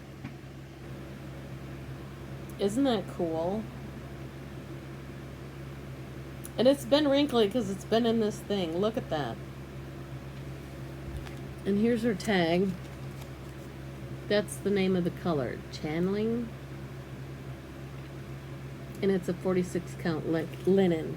So I decided this is something that I might want to do. And it's from the Black Magic Academy, Greta Goldbroom. She's so cute. It's a Bella Filipina. Isn't that so cute? I've never stitched one of these, and I thought that would be a good way to get started. And I know I haven't opened it up, so I know I need to get some beads, and I need to get all that stuff. But I'm going to be stitching me some Greta Goldbroom. So, are any of you stitching on anything like that? If so, leave me a comment, share on my Instagram, tag me in some pictures so I can see what everybody else is stitching on and how your little stitching little ladies, not the big ladies, is going, because I want to do it. Okay, so that's another one. I still have fall. I'm still pulling out fall whips, you guys. I love stitching fall. You know what? These are not whips. These are kits. These are things I kitted up. When I got Plum Street pulled out for one of my WIPGO calls, when I got it on the decision wheel, I was going to start a new one. But what's the purpose of WIPGO? The purpose of WIPGO is to work on your whips, young lady, not start another project. So I didn't. I pulled out my Liberty's Welcome instead of starting a new one. This is Gather In, and I have it kitted. I have all the floss, and I'm doing it on the other half of the 46 count affogato. Oopsie. 46 count affogato. And it's Gather In. So cute. But come on, let's be realistic. Am I going to get all these things done? In that same bag, oh, I have this Fiber on a Whim Silver Fox, which is a 46 count. And I have a 32 count Tarnish Lugana by Picture This Plus. Okay, these are my two options.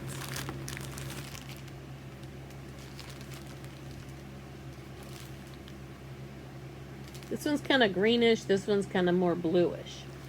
Okay, so when I was at that Lansing retreat that I keep talking about, not Jamie, but Amy was stitching this pattern, but she was doing it on a sage green by Picture This Plus. No, by Weeks Dye Works, sage. Well, I haven't been able to find that. So she was doing it on this greenish color, and it was Plum Street Cinnamon Stars, and it looks so cool on the green. But I'm thinking, because I don't want to do 32 count, that's not my jam. I may have to send this to Pam, right, Pam? You're a 32 count, right? Although you're stitching some on a 40, good girl, way to go. But I don't know if I want to do this. I love the color of it, but I don't want to do 30 count. I want to do it on 46 count, and I think I'm going to do this color.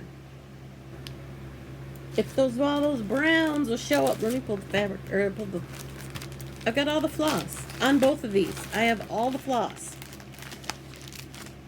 Everything is kitted up, ready to go. All I needed to do is get my needle in the ready position and get it in a hoop. Okay, what do you guys think? I know my lighting situation is far from ideal. I think the white, which is not really white, it is Oatmeal by Gentle Arts.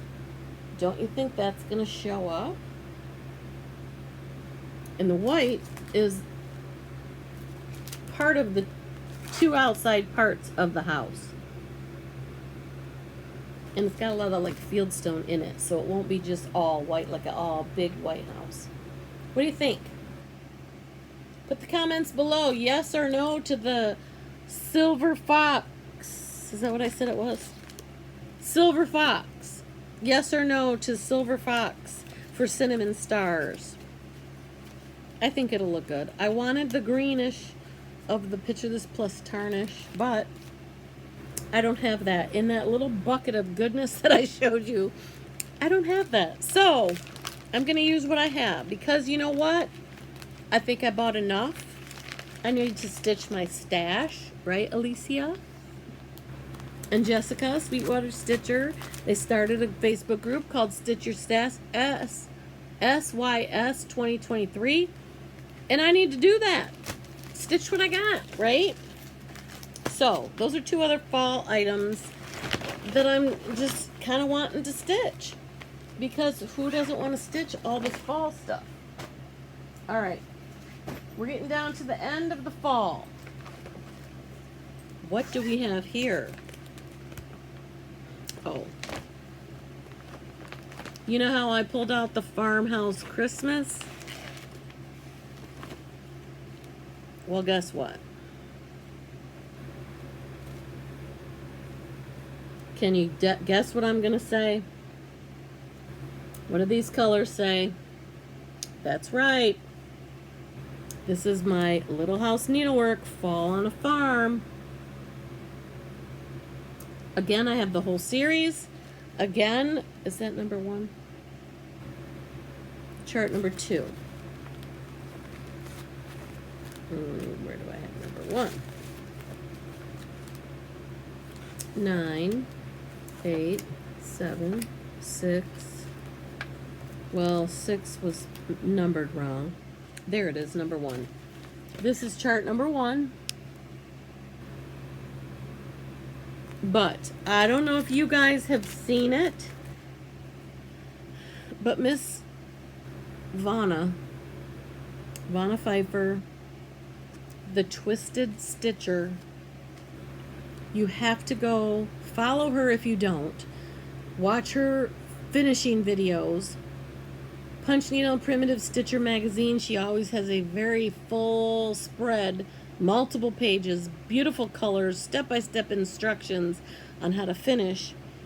For some of these series, that Little House Needleworks and Country Cottage Needleworks, some of these patterns, she put together a border. And for this one, it's a free, I'm just going to flash it because you need to go get it from her rather than copy it off of me. But she did a border for a round Fall on the Farm. So I got a late start, but I still started it. I'm stitching this, I believe it is on, it's a Zweigert base. I think it's just raw and natural. And this is where I am so far on block number 1. Not much farther than I was on Farmhouse Christmas. So I really need to get my stitching on in the fall stuff. So I'm feeling the fall stitching. What about you? You guys put down in the comments too if you have a anchoring or hankering or whatever it's called to stitch fall as well, because I can't get it out of my head. All right, so here's my last bag of tricks. This is in a big old wonderful project bag that I made. It's a big Ziploc bag. I'm a project bag maker, but I have most of my Amazon and Ziplocs. So anyway, here's two floss things that I have pulled for my patterns. Look at those glorious colors. Okay, so here's some of the things I'm stitching. This one I will probably redo because it's on Jobelin, and your girl does not like to stitch on Jobelin, but I do want to restart it. I think maybe I'll do it on some Affogato, but I gotta find the picture in the book because I can't show you the pattern. And so this, you guys know this book very well. Many people have stitched out of this book. This was the fall book that was out first, called The Winds of Autumn by Blackbird Design. And that's the little stitch. It's a little pillow. So I thought, oh, I want to make it really small. So I started stitching it on a 32 count Jobelin over 1. And I love it, but I don't love the fabric. So I think I want to start it over. This one I love, and I just ran out of time, and I was on to Christmas and winter and all these other things. But this one, I don't want to make it into the apple or the strawberry that it's made into. I just love that. I love the colors. And so I coffee tea dyed some 28 count Monaco. This is what I stitch all my Prairie Schooler Santas on, but I'm stitching this over 1 on 28 count Monaco. Look at that. Oh! I want to get back to this. This is what's calling me. This is what's calling me. Okay, so last year on my birthday, I started something fall, because my birthday is October 7th. Yes, for those of you going to the Vintage Stitcher Retreat up in Iron Mountain at Pine Mountain Ski Resort over that weekend, Artie, the Vintage Stitcher, is doing a retreat in October. She needs people to sign up as quickly as you can, because if she doesn't have a certain number and the deposit's in, then she has to cancel the venue. And you don't want her to cancel. It's awesome. So I'm going to be up there with my project bags. I think Renita of Hometown Needleworks is going to be there. Jade and Kim of Small Town Needleworks are going to be the feature designers, and they're going to teach a hoop finish class. And I went in May, and it is a smaller venue. She's only going to have, 30 to 40 people. And we sat in the round so we could all talk and see each other. We learned how to do biscornus. The food, your breakfast and your dinner are included with your room. It's all in the same facility. It's a very good retreat. If you're on the fence about going to a retreat, I'm going to talk more about my retreat, the Great Lakes Stitchers Gathering, in a minute. But if you're apprehensive about going to a big retreat like Stitchcon that has 300 people, or these big ones that are at hotels that bring in a bunch of people and you got 10 people crowded around a table, that's not what this is. There was plenty of room to spread out. Trust me, you will have a great time. Get a hold of Artie, the Vintage Stitcher. Follow her Flosstube, and she will tell you about the retreat. It's the weekend in October, the 5th, 6th, 7th, 8th, 6th, 7th, 8th. I don't know exactly when it ends, but I just know that October 7th is my birthday, and I'll be there. So come celebrate my birthday with me. But anyway, last year, this was my birthday start. This is the Mighty Acorn from Blackbird Design. And I really, really didn't get a lot of start on my birthday. So I have what Vicky, the Virginia Stitcher, calls a live needle and a hanging thread. But this is as far as I got on my birthday start from last year. I was trying to get to some of those leaves, so I worked down here and I got one of these branches because I wanted to get some color on here. It's just drab brown. I wanted to get some of those gorgeous oranges and greens on here. And then I think I'm going to do the house in a different color. Jackie, if you're watching, hi Jackie. She changed the color of her house, and she started this on my birthday, and I think she's done. I'm not. But she stitched her house in old money. And so I think I'm going to pull that out, and that's the color I'm going to stitch my house. But that is the Mighty Acorn by Blackbird Design. Another wonderful fall pattern that we all need to stitch with all these gorgeous colors. Ooh, look at them. So anyway, that is another in my gorgeous, gorgeous bag.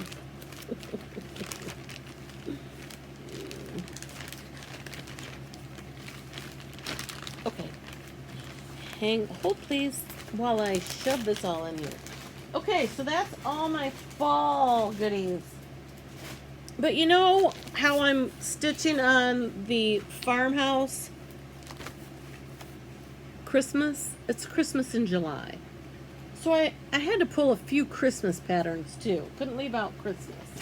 So just like I made the project bag for fall for the Stitching with the Housewives, I had to make a Christmas and winter one as well. So I made this, the duffel bag or over the shoulder bag that you buy from Stitching with the Housewives products at Fat Quarter Shop, comes with this on both sides of the bag. So I just cut it out and made 2 bags. I showed this to Kimberly Jolly at market and she loved it. But I have the buffalo plaid on the inside and the red on the outside. So I've got thread all over everything. So let me show you real quick what's in here with my Christmas, and I may pull some of these out for my Christmas in July. I've always wanted to do this one. This is their Silent Night, came out a few years ago. Crafty Kara, love her finish. Instead of a black, she used a dark, deep aqua color that had sparkle in it, and it was mottled, and it was so pretty. And she changed up some of the colors, like the church, she put more of a red. She kind of pulled the red up here more. But, oh my god, hers turned out so cute. Like the buffalo plaid Halloween, this was the exclusive at Fat Quarter Shop, is the buffalo plaid Christmas. I want to do that one. This one on the Jolly Housewives. Not Christmas. Well, I thought it was Christmas in July. They didn't do t-shirts this year. Anyway, this was their Truckin' Along series, but this is what they put on their Jolly July shirts or Jolly Housewives. Whenever they do that, this was on the shirt last year. So I thought, okay, I don't necessarily need to do the whole series or do both parts, but that part is kind of cute. So I might do that one. It's in this bag. I pulled it out. Some more of the cups. This is the cardinal. Who doesn't love a cardinal, right? I've got lots more doodads, dapper doodads, and all that stuff. But this one I purchased the backing piece that she used from Hobby Lobby, and I have the pattern. I just haven't stitched it yet. Maybe this year, who knows. I've got tons of them, tons of patterns for dapper doodads and tier tray tidbits and all of that. And those are just little 4x4 or 3x4 patterns that the Stitching with the Housewives put out. So this one is the All Jarred Up series, and this is the Hello Santa. And he's in his jammies inside a jar. I thought that was cute. So I started stitching this last year.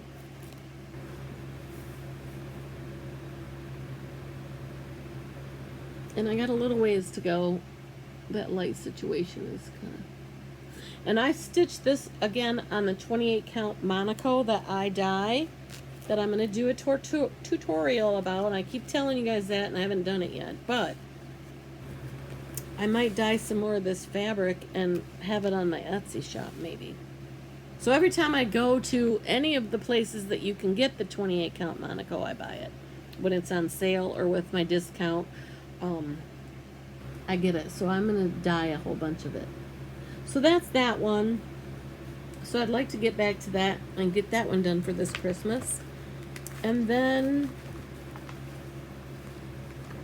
I have one more that was in progress. Oh, actually I have two that are in progress. This one is called Holly Tree Farm, and this is how far I am on that one. And this is another Dapper Doodad. I've got a couple of these done that I did last year that I have on display, and if you hang on, I'll show you. I keep them. The one at the top, on the top shelf, is my And To All a Good Night. And then this is the trees that are on top of the woody station wagon thing. I forget the name of it. Balsam Fir, I think. And then this one is the Ho Ho Ho. And I did that one on a teal color 28 count Monaco that I dyed. And so I keep those up with my beautiful Pyrex all year long because they're so pretty. You don't want to put them all away. So anyway, the one more, and this I started last year during, oh, I'm sorry, Priscilla, I just showed you pattern. Last year during the Jingle Ball. It's $10 to participate. There's 12 plus designers. It's totally virtual. The first weekend, I think, in December, they open up stitchy rooms, where virtual room that you can like Zoom with other stitchers. You can go, the designers, they do their own little session, and you can talk to them on a Zoom. It's really cool. It's really, really cool, and it's only $10 to participate. They do exclusive patterns, all 12 of the designers that they have available in the exclusive shop. So when it comes around, it should be coming out pretty soon that you sign up for it. I highly recommend the Jingle Ball. But this is what I started stitching during that weekend. And this is the Jingle Bell stitch for the Jingle Ball, right? And this is how far I got on it during the Jingle Ball. So I want to pull this back out and get going on this because I got the container, which is this little canister thing. I got that canister to put it on, and it's been floating around upstairs in my sewing room, and I'm tripping on it sometimes because it's down on the floor. So I need to get that finished. So Christmas in July, I got lots to choose from the Stitching with the Housewives, don't I? Let's see what other whips I have that I could work on. For Christmas in July, also it's the Plum Street sampler, so if I get tired working on my Liberty's Welcome, and I still gotta have 10 days worth of Plum Street, I can pull this one out. I started this on, oopsie, this is a bag that I made. Just black polka dots, quilted, Christmassy on the inside. I started this during the 12 by 12, which, if you don't know what that is, it's a brainchild of Kia B, and Pam from Just Keep Stitching hopped on the bandwagon last year, and so this year they did well, actually, it was 2 years ago, New Year's Eve, last year, New Year's Eve. This year hasn't happened New Year's Eve yet. So what it is a 12 by 12 from 12 noon until midnight. You start 12 projects. And you're not going to get a ton of time and a lot done on each one because you've only got an hour. And if you got to go to the bathroom and go get a drink, you maybe only have 45 minutes on each project. Or this past year they did team starts or team whips. Somebody pulled out 12 whips. Somebody pulled out 12 starts. You could choose which one you wanted. Well, I decided, just like I do my Mania and my March Madness, if I started it last year in the 12 by 12, I had to do it this year in the 12 by 12. If I didn't finish it, that's what I had to do. So this is one that I did start this year because I had to finish on another one, and I did not get much done. But this is Plum Street Samplers Cardinal Kin. And I got just a itty bitty bitty bitty tiny start. It's not even worth talking about now, is it? And I'm doing the called for colors on this on a 40 count sand by Picture This Plus is what I'm stitching it on. And I don't know what I don't think that's the called for fabric. No, they did 36 count Winter Brew by R&R, and I'm using the called for colors. And there's 2 different colorways. Okay, you may or may not know, I just had to take a little break. Anyway, this is a Christmas one, a whip I gotta get out, Cardinal Kin. And that needs to be stitched sometime in July. It's a quicker one that could get done, right? But if not, it'll come out later in the winter. Now, this was my birthday start, not last year, but the year before. And this one I went to Fort Wayne, and I picked this up when I met Crafty Kara, who lives in Anderson, Indiana. Fort Wayne is about halfway for us to meet, halfway. So I picked this up and kitted it while I was there. And it was my birthday start from 2 years ago. And this is Cottage Garden Samplings Peace on Earth. This one I also pulled out and stitched during the Jingle Ball.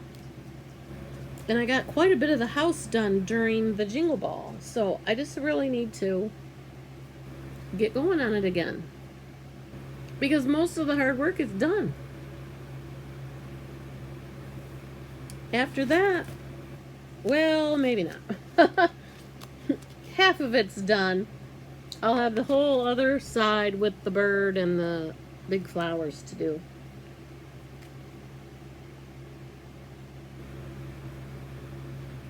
So I need to get going on that again, because that was my birthday start 2 years ago. And I'm going to have another birthday here pretty quick, and it's going to be the 3rd year. So, and you know I'll have another start for my birthday this year. I don't know what it'll be, because I'll be at retreat. So, I don't know. This is in a Lori Holt vintage Christmas bag that I made. I got tons of that fabric, so I need to get it out and start stitching on it. Okay, I'm going to show you 2 more. I have other... This is a hot mess. If you could see my house right now, it's a hot mess. I have other Christmas whips, but I decided not to bring them all out.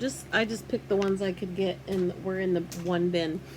I have another bin, but this is stitched on a 40 count mallow not by Picture This Plus. I get it on 1, 2, 3 stitch. It's this Wygar base. Oops, sorry, I showed a pattern.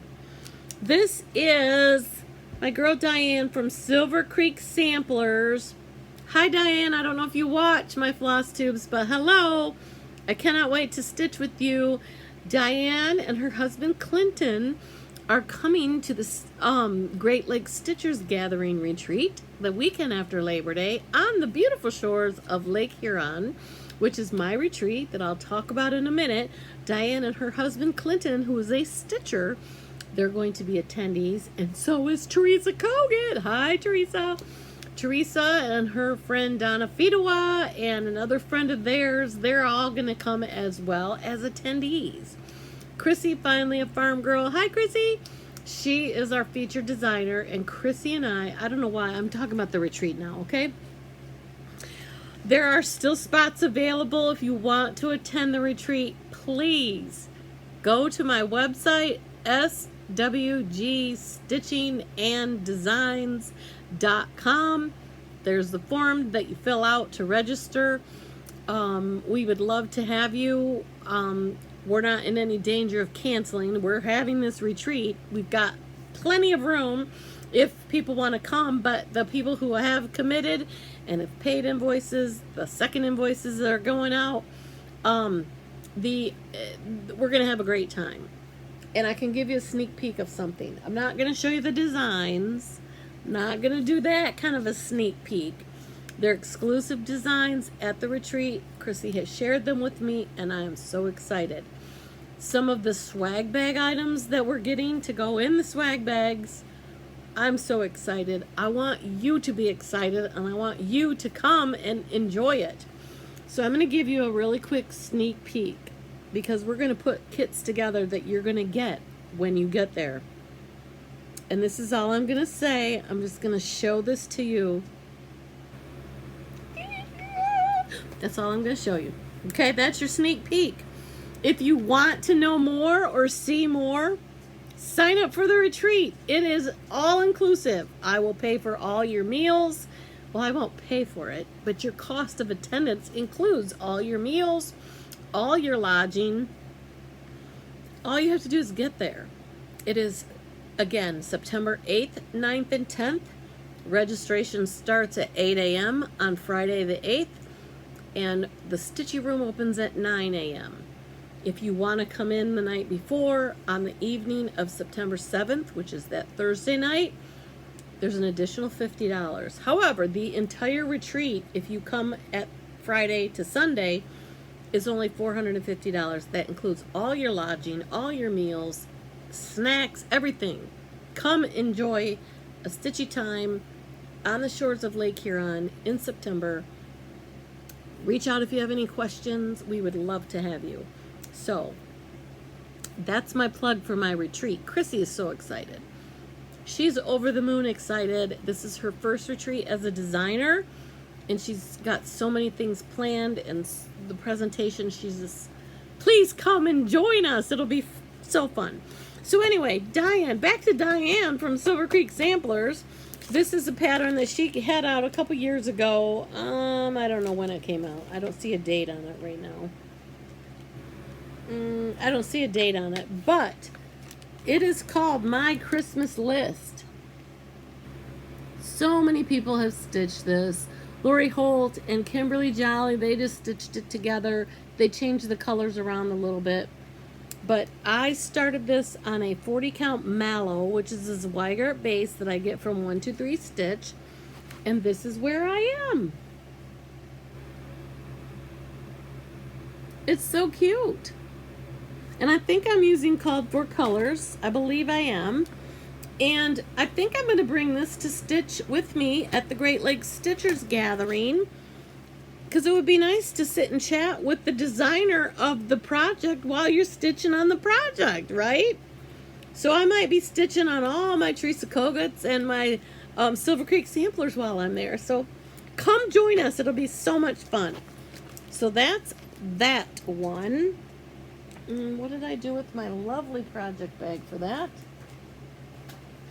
You know, these beautiful ones that are so beautifully made. All right, I got one more, and it's my oldest whip ever that I'm going to show you, because I'm going to get this out and I'm going to stitch on it. I don't usually stitch on a 25 count Lugana, mushroom Lugana at that. Who does that? And I just dumped half of my flosses. I started this project probably 30 years ago, 32 years ago maybe. My mom, as you know, was, if you've been here long enough, my mom was a United Methodist Church choir director for 34 years. So I started stitching this for her for Christmas. And then when I put cross stitch away, I put this away.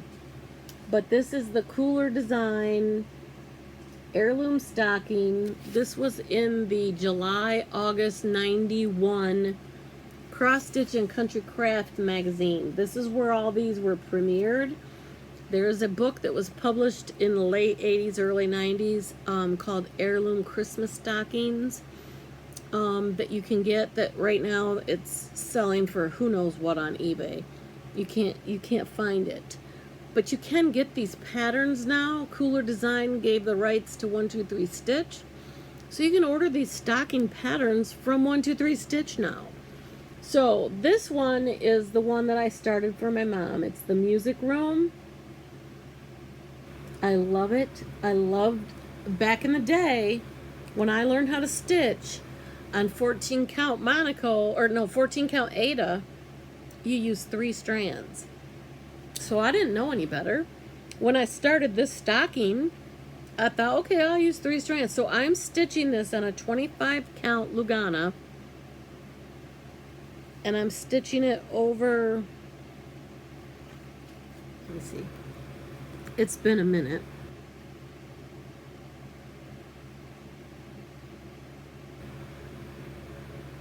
I think I'm stitching it over 2. Yeah, I'm stitching it over 2, 25 count Lugana over 2, but I'm using 3 strands. So I'll have to finish it that way. So here's my progress. And this has been this far, sitting in a box for 30 years. I need to finish it. I've been doing floss tubes for almost 2 years, and I need to finish this. People don't like back stitching, but back stitching makes these designs. It is a lot of work. It's a lot of fiddly work, but I absolutely love it. And I think if the designers call for back stitching, you can't not put the back stitching in, because it will not have the design element, especially these type of designs. You got to do the back stitching, which I love doing it anyway. So I'm gonna finish this. Excuse me. At the top, you personalize it. You put their name on it. I'm putting Mabel. My mom's name was Mabel. Excuse me.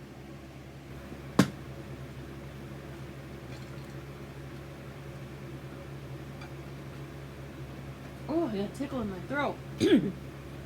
My mom's name was Mabel, so I'm going to put the name Mabel on this, and I'm going to hang it up in my home every Christmas. Whether she's here to enjoy it or not. She passed away. It'll be 9 years. Next month it'll be her 9 years since she's been gone.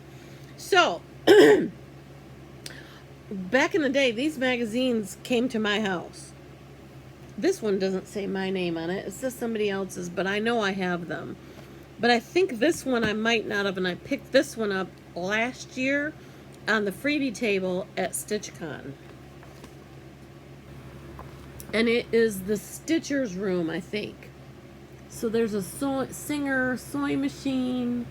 I love the pictures on the wall, the quilt on the wall, the cabinet full, absolutely full of quilts, the cross-stitch stuff down at the bottom. I got my hand over somebody's address. You can see somebody's got a frame, a standing cross-stitch frame in their floss. I'm going to do this one for me. And I'm going to put my name on it. But I want to get my mom's done first. So that's the goal. So I think that's plenty of Christmas that I can pull out, not only for Christmas in July, but Jolly July, Jolly Housewives. I think she stitches that in November, maybe. I don't know. I can't remember when that quarter shop does that. But I'm going to be stitching. Maybe I'll stitch on one of these this weekend, or the Christmas one this weekend during Jolly July. Who knows? I got so much other stuff to do. So I've told you about WIPGO. I've told you about plans. I've showed you some fall and some Christmas that I want to stitch on. You want to see what I bought at Stitchcon? I bought so much stuff. Not only at Stitchcon, I'm in a, I didn't get my, oh, there's something else I got in one of the goodie bags, and I'll hold this up. Pam Wilson, this is all her information. She was handing these out at,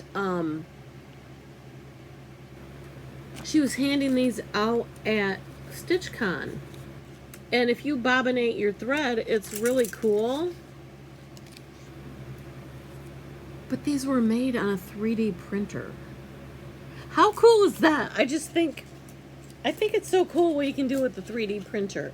I watched Grey's Anatomy, and that's the first time I had heard about a 3D printer, and they were printing on a 3D printer people's organs and parts for their medical procedures. On a 3D printer. I just thought that was so cool. That was so cool. Anyway, let me show you a few little haul things. I don't have the one from the Happy Little Stitch Shop, Angela and crew. I don't have her floss packs here, but I'm in Fat Quarter Shop, does a fine floss silk, MPI Silk Club. And these are the beautiful colors for June. Teal. But these are more, to me, they're more, maybe this one is teal, but these look more green to me than teal. This is like a pine needle green. These are more greens than teals in my mind. I think teal has a little bit more blue, but what do I know? And so I'm also in the Weeks Dye Works Floss Frenzy. And in January, they started doing alphabetical order. So they started with like 12 grain on that and whatever. They started at the very beginning. So this is the June Club, and it's Bordeaux, Boysenberry, Brick, Bright Leaf, Broom Tree, and Bubblegum. Those are the Weeks Dye Works colors. And I also am in the Classic Colorworks, and their blue, or their June Club is Blue Beatrice, Blue Corn, Blue Moon, Blueberry Tart, Blushing Beauty, and Boysenberry Jam. And these are Fat Quarter Shop's 3 clubs that I'm in. I also, if you follow and you watch the Cornhusker State Stitchers, I love the girls. Hi Terry, hi Jamie. They opened up their Etsy shop. They're transitioning to their website. And so on their last Flosstube that I watched, they asked for people to check the website out, and if it works, let them know. So I thought, okay, I'm going to go give my girl some support. Let me go. And so I didn't print it out. I don't have the PDF of it. And I don't know if I can find it here real quick. But they have an exclusive design that they're doing that's patriotic, that's really cute. It's a PDF, and you can only get it on their website. So I thought, okay, I'll go check it out. I'll order that and help them and let them know if their website works okay. But I couldn't just get a PDF. I had to get something that came in the mail too. So they say always buy the Blackbird design, so I bought one that I'd never seen before. And I don't know if you guys follow Cornhusker State Stitchers and Terry and Jamie, but they wrap their little, they make my Etsy look really bad. I gotta step up my game, because they wrapped this in tissue, and then they had it sealed with this little sticker and this little sprig. It's plastic, but it's a sprig of lavender. Their logo, Heartland. Oh, I wish this would focus. This is their little thank you for ordering from them. Heartland Quilting and Stitching, Terry and Jamie, and this is some more of their information, and I'll link all this information below. But they sent a nice little package, and the receipt packing slip had their little note thanking me. But this is Blackbird Design Flowers for You. And I've never seen this before. I don't know when it came out, but I thought it was really cute. So I had to order that and get this cute little thing from Terry and Jamie. So go check them out. Give them some love. Go to their Flosstube. Tell them I sent you. So let's get into some of the haul that I got from Stitchcon. Ooh. Okay, so as you guys know, thank you all for keeping me in your prayers and all of that during the earlier part, late last year and all of the beginning of this year. My dad fell, hit his head, never really regained consciousness, had really trouble breathing, ended up on a trach, ended up going into hospice, and there was no brain activity, and he passed away at the end of January. My mom, as I just mentioned, she's been gone almost 9 years.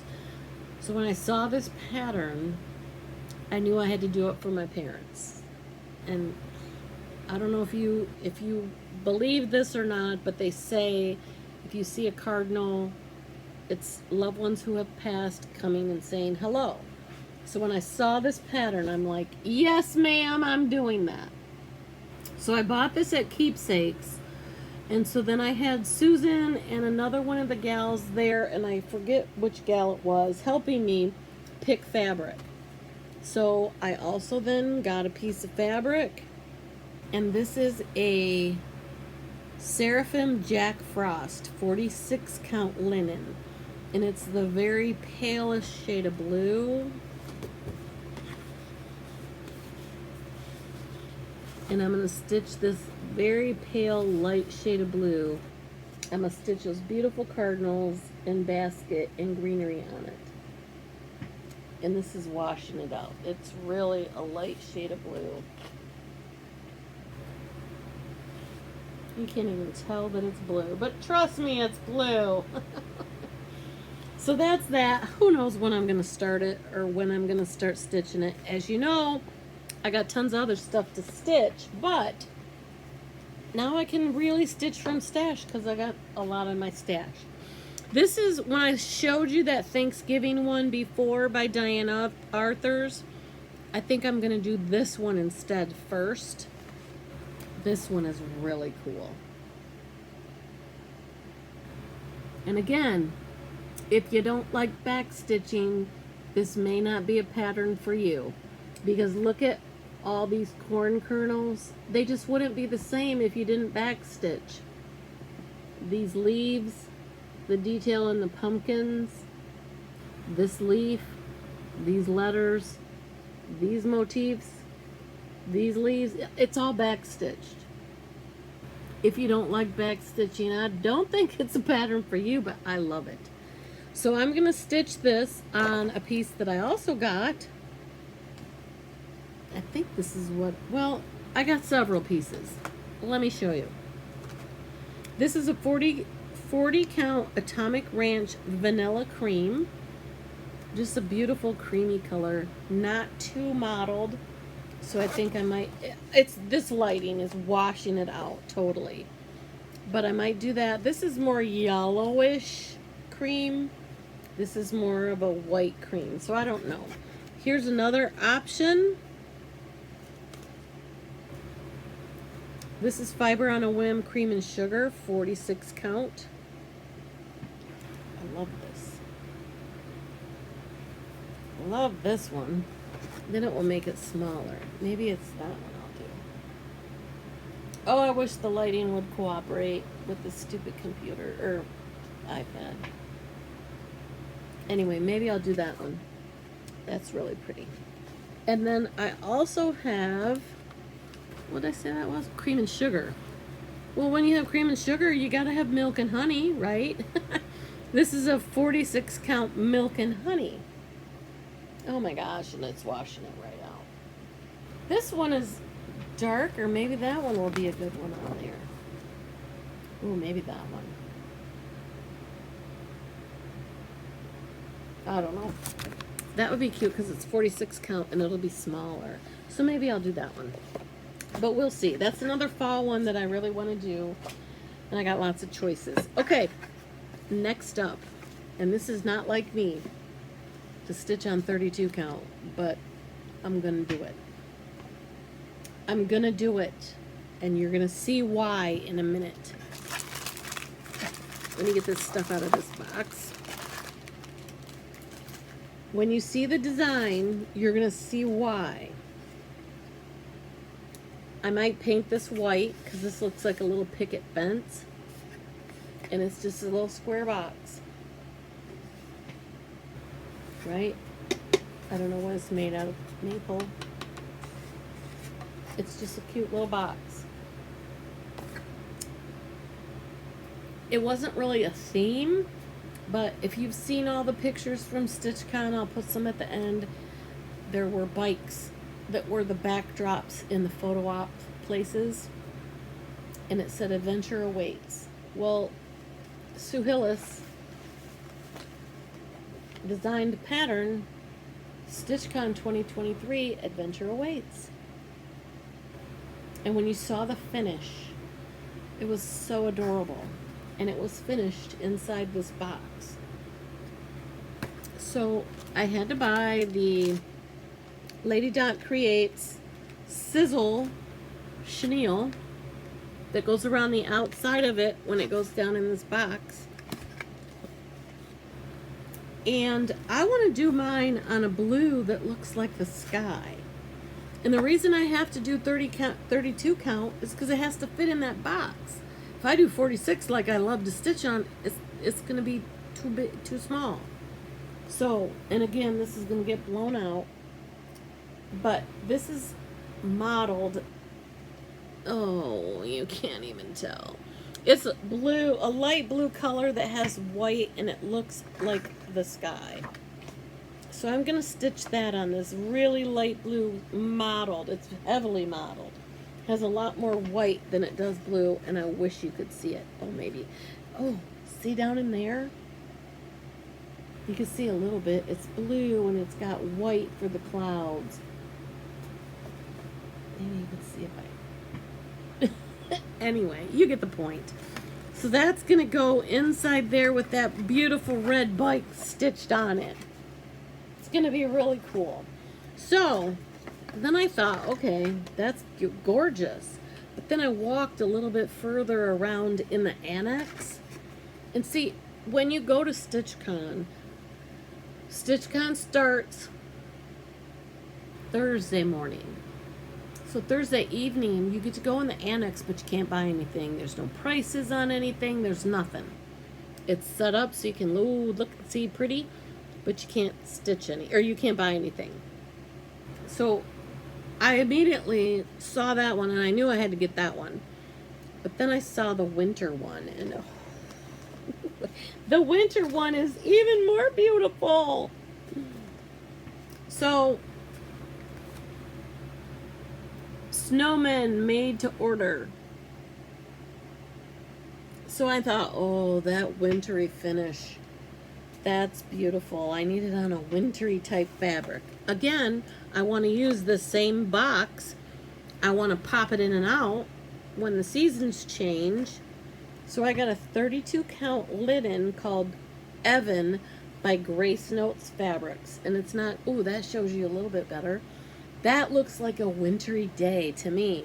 So I'm going to stitch this on this wintry day and stick it in the box. Okay, so then you know Miss Sue Hillis, who unfortunately was not able to be at Weekend B. We missed her. And Kara and I, a bunch of them, went out to eat on Wednesday evening when they got there. And unfortunately, we got there too late to meet everybody at the restaurant. And Sue, because she knew she wouldn't be at Weekend B, because she had a family reunion, she ended up going to dinner and meeting a bunch of the girls at dinner. And there were some girls at our table that went to dinner, and we're like, ah! So we missed seeing Sue. Sue, we missed you. If you watched my Flosstube, we missed you. But she did a lot more. Look at Save the Bees and Life is a Stitch. Look at, it's got a little Singer sewing machine on the back. And then the Harvest Delivery with the pumpkins. She's got an ice cream one. And so I had to get the other one that drew my fancy is the spring one. And so what I decided is by the time I get all of these, and I love stitching the bikes, they're so cute, I'm just gonna put them on sticky board and then put them on magnets and then just pop them in and out of here. That's what I'm gonna do. So that was part of my additional haul. So that was more of what I got at Stitchcon. Wait a minute, I'm not done. I got this 40 count linen from Atomic Ranch Fabrics called Joy Lin. And it's just a mottled deep red color. It's kind of orangey on camera, but it's not really that much orangey. But I have this beautiful book that I got from my girl Teresa Koga at Market. And this is her Bright Stars book. Broad Stripes and Bright Stars. And I want to stitch that on that. That's more of a solid color. This is more mottled, but I thought it would be cute. So that's another patriotic that I'm going to start. So that's more haul. Let me see what else I got in this bag over here. Of course, keepsake stuff comes in a beautiful bag. The green gingham. I already showed you that I bought the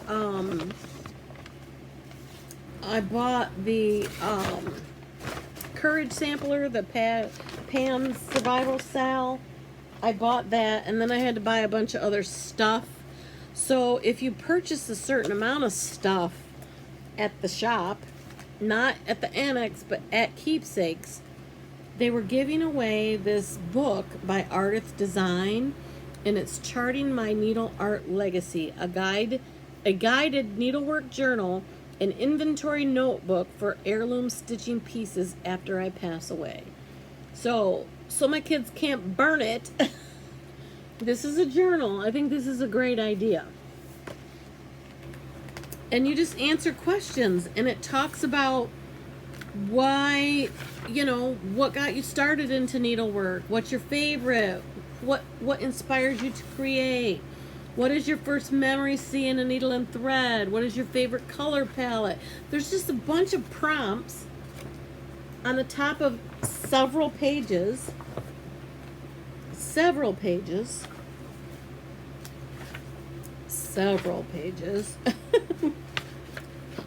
It changes up. Hang on. It goes through 50 pages.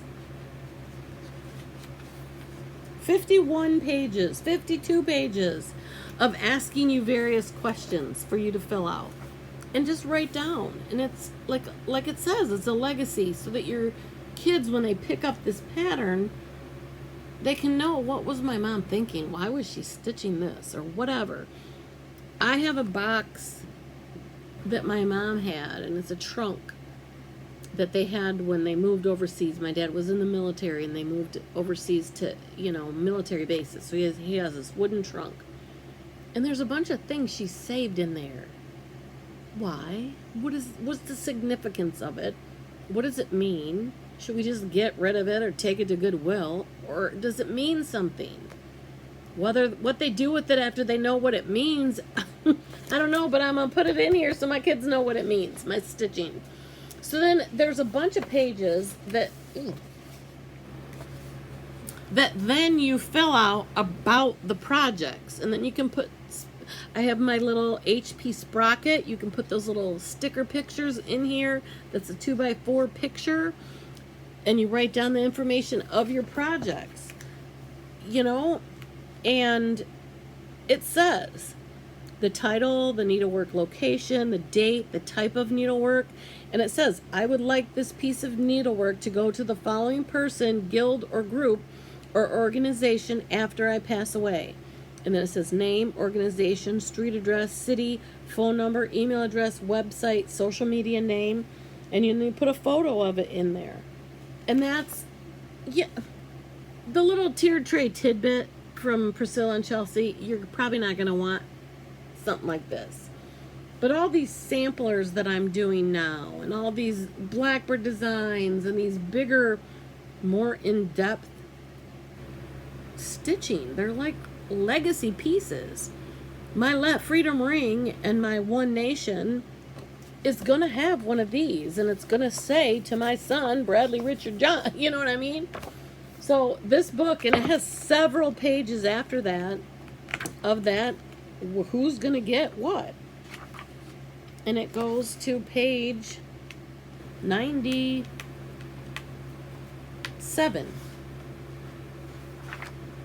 Oh no, it goes to 100. And there's more pictures on the back. But I thought this was a brilliant idea. And you can spiral bind it so you can easier to write in it. You can take them apart. This is amazing. So I know that some of the other gals have shown this on their Flosstube, and they've got, some of them have some to give away because 2 of the people in their mini retreat got them for everybody. So it's an awesome idea. So if you can get your hands on one of these, Keepsakes might still have them. Get a hold of Ardith Design, Amanda May at Ardith Design, and she may have some if she has an Etsy shop, or you can get a hold of her and find out where to get them. But I think this is a wonderful, brilliant idea. So I'm definitely going to fill that out. I had to get some patterns, right? Because you can't go there. Even though I can get patterns and I sell patterns in my Etsy shop, I can get patterns at wholesale. There are some that only go through distributors that, because I'm still a newer shop and I don't do the volume, I don't have the big, huge accounts, I can't get things through some of the distributors. So I know if there's a Brenda Gervais and if there's a Blackbird Designs, that are, most of those go through distributors, I'm going to support my local needlework shops and get those from them, because that helps that shop, and I can't get them at wholesale to sell them to you, so why not support another shop? So that's why I got Brenda Gervais. This is Eau Tannenbaum, and it's kind of like that Halloween spooky spells or whatever it was. It's a Christmas one that you make in a box. And I think Chrissy, Finally a Farm Girl, and Stitchy Linda, and Oh for Pete's Sake Peter, I think they've done this, or one similar to this. But I think that's so cute. I want to do that one. Speaking of Chrissy, I don't know if you watched her and Stitchy Linda and Oh for Pete's Sake, they did a Flosstube together. He talked about summer school and him attending, and Alma of Blackbird Design was there, and his stitching is amazing, and all the little goodies that he did. But Chrissy and Stitchy Linda, not this year, but last year, on their way home from Stitchcon, which was their first time, they were talking about how Matilda, her little mouse that she stitches, needed to drive the Stitchy bus. Well, she reached out to Barbara, things started happening, and there was a pattern called Matilda Drives the Stitchy Bus. And one of them was stitched by Chrissy in a pillow, and one was stitched by Linda. It's like a luggage tag, a little bit smaller. And this pattern was in the annex by the register. And at Stitchcon, every year there's a community outreach fundraising effort for some cause that is near and dear to Barbara. Well, it was near and dear to Chrissy as well, only they didn't know it. It ended up, it was for St. Joseph's House for Infant and Children, and it's a home for children with disabilities. And they were raising funds to be able to buy some equipment that they needed to help the residents. And so these patterns, 100% of the money for this went to that cause. Plus, Stephanie all weekend was selling raffle tickets, and they gave away baskets and door prizes and all that with these raffle tickets. And of course, weekend B, always there's a competition between A and B. And again, weekend B knocked it out of the park, and we beat weekend A. But overall, they raised $35,000 for St. Joseph's Home for Children, and it's amazing. And this little thing was part of that. So I had to get that and stitch the Matilda. And let me tell you, if you like Matilda and Jeremiah, another stitchy pattern from Chrissy, you need to come to my retreat because we got some things going on. That's all I'm going to say. So sign up for the retreat and come stitch some more Matilda. Okay, so you guys have probably seen these many, many times, but like a lot of people say that go to an LNS, models sell patterns. And these models were in keepsakes way up at the top over the entryway that goes from the room where there's a counter or something in that corner. During Stitchcon, things are changed around. I don't know if this is how it looks, if that's where the cash register is during a normal time. I've never been to keepsakes in a normal atmosphere. I'm always there when there's a bunch of us there. But the room where the big dining room table where the gals are cutting fabric, I don't know if that's the gathering room where people gather and stitch, but it's like it's in a house. Keepsakes is in a house.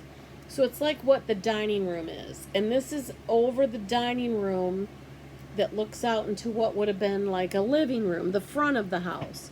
So over this door entryway are all the Told in a Garden finished framed pieces of Told in a Garden. And so I've never done them, so I had to get 2 of them. And this picture on this one does not do it justice whatsoever. It's gorgeous blues, but it's the Blueberry Homecoming. And then I had to get, because the brown Swiss cow is my absolute favorite cow. If you don't know what a brown Swiss is, look it up, because it's the most beautiful cow on the face of the earth. I'm sorry, Michelle of Penny's Daughter Shares. Michelle and your husband, I'm sorry, but Holsteins are not as pretty as the brown Swiss. So I got the brown Swiss dairy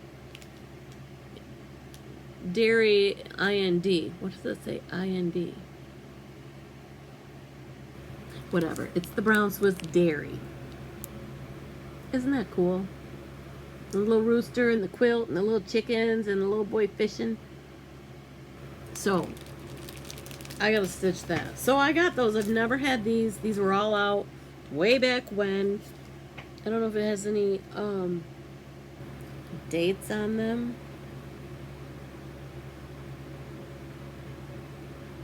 Back when everything was stitched on 14 count Aida. I won't be stitching it on 14 count Aida. But anyway. I also got a little keychain for Stitchcon. Sampling of Memories is where that came from. Barbara, I don't know if you guys know, Barbara and her husband have a farm, Twin Springs Farm, and they raise bees. And so these naturally sourced and molded into a form that's a little house, and it is beeswax in a little house from Barbara and her husband's farm.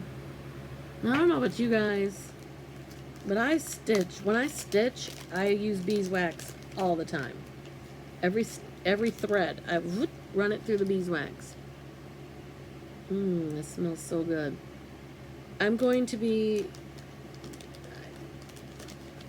I just love stitching it with it. Some people don't like it. I don't use very much, and I don't use the stuff that has other conditioners in it because that gets sticky. This doesn't get sticky. You just put it, run your thread, put it in there, and then you just run it through underneath your finger just one time. And then I go like this so that the heat of my fingers just kind of like conditions it with the beeswax. Years ago, from what I hear, the stitchers years ago used to use their earwax. So I'm not doing that, so I'll stick with the beeswax. But anyway, I had to get one of these because it was from Barbara and her husband's farm. So I got that. So, as I mentioned, distributors, I cannot get me and my wholesale license to sell on my Etsy, I cannot buy Blackbird designs. So you've seen a lot of people showing these. They're in my fall lineup. Away we ride. That's so cool. But I gotta get some of my other fall ones done first. Okay, away we ride, then you gotta get Midnight Ride. Again, Blackbird Designs. Now, when you're in there and you're seeing them all, I didn't realize I had already ordered this. So, all joys for thine. I'm also stitching right now. One of my whips is the Christmas Rose. And so I think this is kind of a companion piece to that. It's kind of Christmassy with those trees and the colors. But it doesn't necessarily have to be. But it's really pretty. But when I was being silly and just buying willy-nilly, guess what? Your girl has two. So this one will be in a giveaway in just a moment. Okay, because I'm almost done with my haul. Okay, so this one, I hadn't seen this one. And the colors in this is so pretty. So Violet's Blue by Blackbird Design. That is so pretty. Kara, it's purple. She loves purple. So I had to get that one because, you know, you got to buy all the Blackbirds. And that one I already showed you. That was from Heartland. The fall book that I showed you before, well, guess what? There's another fall book that I hadn't gotten yet.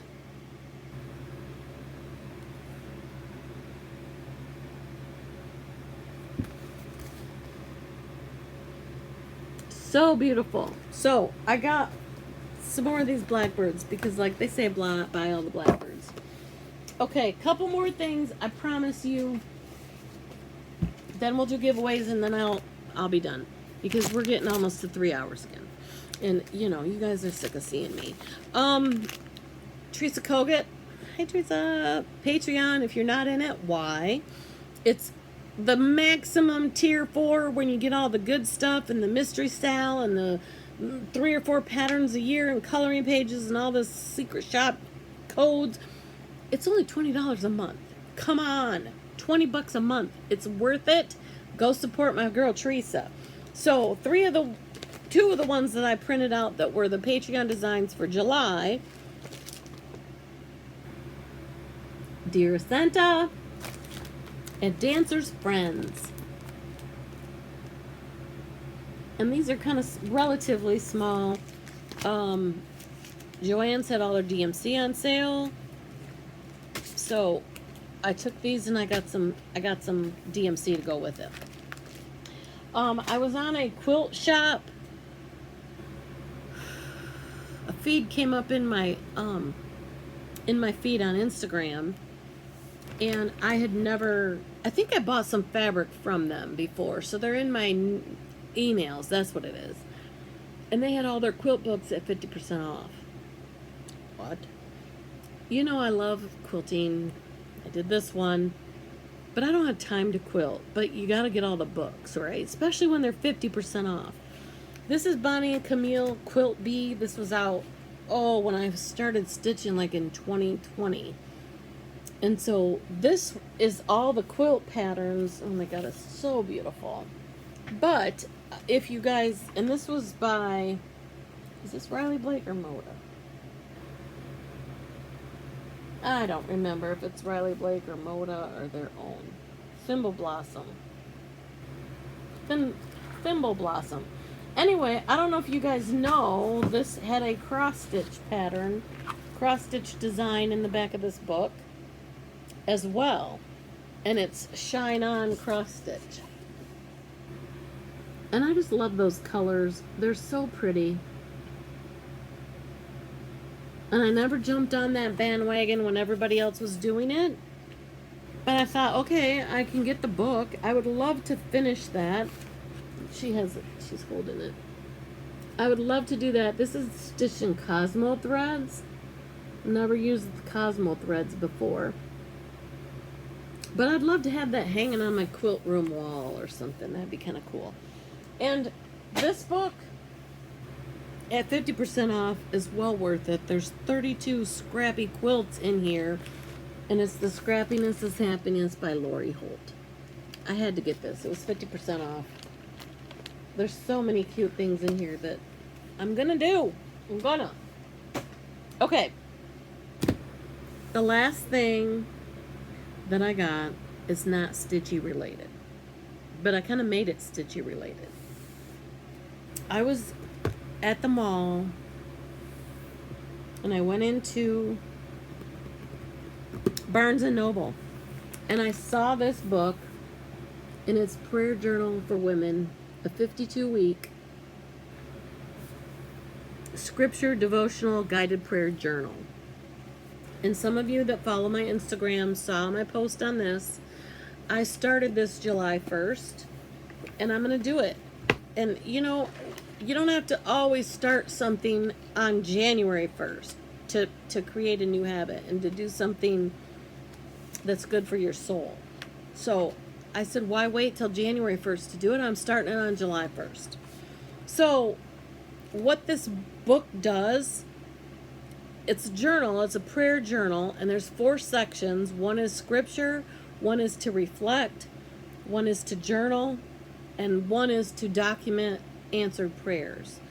And so the author of this tells you in her mind what these sections mean to her and how she plans to do it, you know, how her thought process when she made it up. And then you just use the week. And so the week of this week, January 1st or July 1st, there's 2 different scriptures, and you just take in and reflect and write down what it means to you. There's no pressure. I'm not going to push religion on anyone. It's a personal decision. It's a personal choice. But I put this on my Instagram, and I put out there that if there's anyone who wants, this book is available in the hardback book at Barnes & Noble, and it's a spiral bound. They have a paperback book for only $10 on Amazon. I'm not affiliated with this author or Barnes & Noble or anybody like that. It just spoke to me, and I bet there are some of you out there that it would speak to you as well. I put this on my Instagram, and if you don't follow me, go stitching_with_Grammy. And so many people on my Instagram and my Facebook said, oh, I'm going to order it. I'm in. And so probably not every week, maybe every other week or every 3rd week. I'm not going to lead a Bible study, but I'm going to facilitate a Zoom. So if you want to get together with like-minded women, and it says women, but trust me, if there are men out there that want to join us, you can. I'm not going to exclude men. It's not a formal Bible study, but if you want to get in the Word with us and talk about it and bring your stitching along, and we can just talk about what we thought, how we reflected, how whatever while we stitch, come join me. I'm thinking maybe Saturday, 2 days from now, maybe. Sunday people go to church, or if they're doing something in the evening. I'm thinking Saturday. Put in the comments below if you're interested, when would be the best time? Do you want to do a weeknight? Some people go to church on Wednesday nights and Sunday mornings, so those probably aren't good. But are there times during the week that maybe we want to do a weeknight every other week? Maybe every other Tuesday or whatever. So if you're interested, go check this book out. No pressure. I'm not telling you gotta go buy a bunch of stuff and a Bible and all that. I'm not trying to push religion. But if you are a religious person, like a lot of us stitchers are, Christian or whatever, join us. Put the comments down below if you want to be included in the Zoom invites, and we'll get something going. And if don't worry about being behind, that we already started and you're behind. Don't worry about it. It's at your own pace. I'm not going to grade everybody's book and make sure you've all done it. It's at your own pace. But I just thought it would be another commonality and another common thing that we can do as stitchers. And it's on my Facebook, and there's a lot of people that aren't stitchers. Those are my family and friends, and they might decide to join the Zoom, and who knows, we might convert them into stitchers. Who knows? But if you're interested, again, it's a prayer journal for women, a 52-week scripture devotional and guided prayer journal. So join me. I love the outside of this. This is really getting me in the feels too, because you know, I started my Etsy, and my LLC is SWG Stitching and Designs. I've shared, Cynthia, you saw them.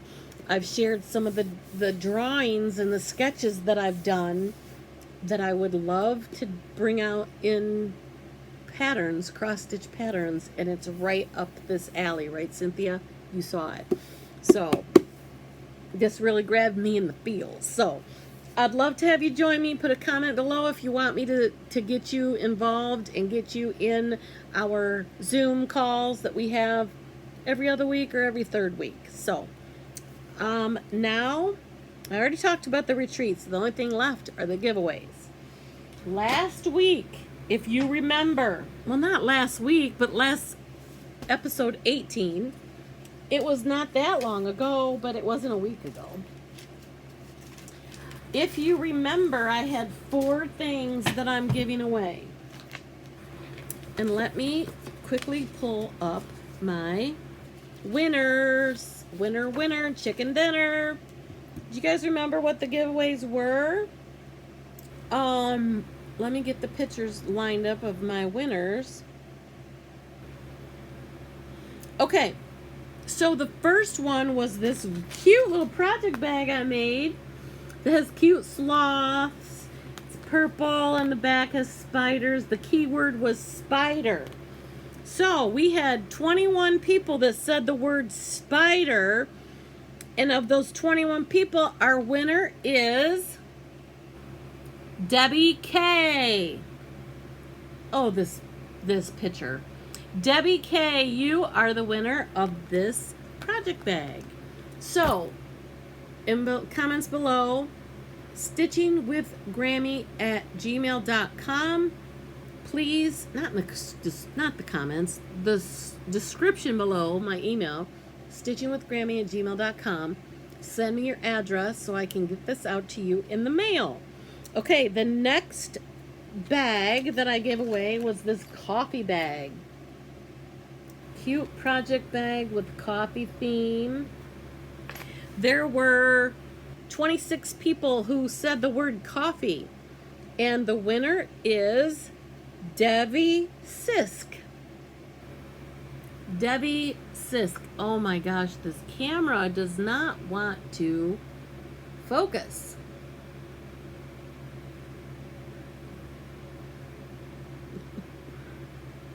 Debbie Sisk.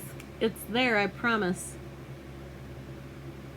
Maybe I'll attach these pictures of the winners at the very end when I'm done. Okay, so we also had, because I was in the Patreon and I had this pattern, and then I also bought it. Silly me. This is from Teresa Kogut, Needle and Flax. This is a pattern that came out at Nashville. And there were 15 people that said the word needle. And the winner is, drum roll please, the winner is Mary Jo Shields.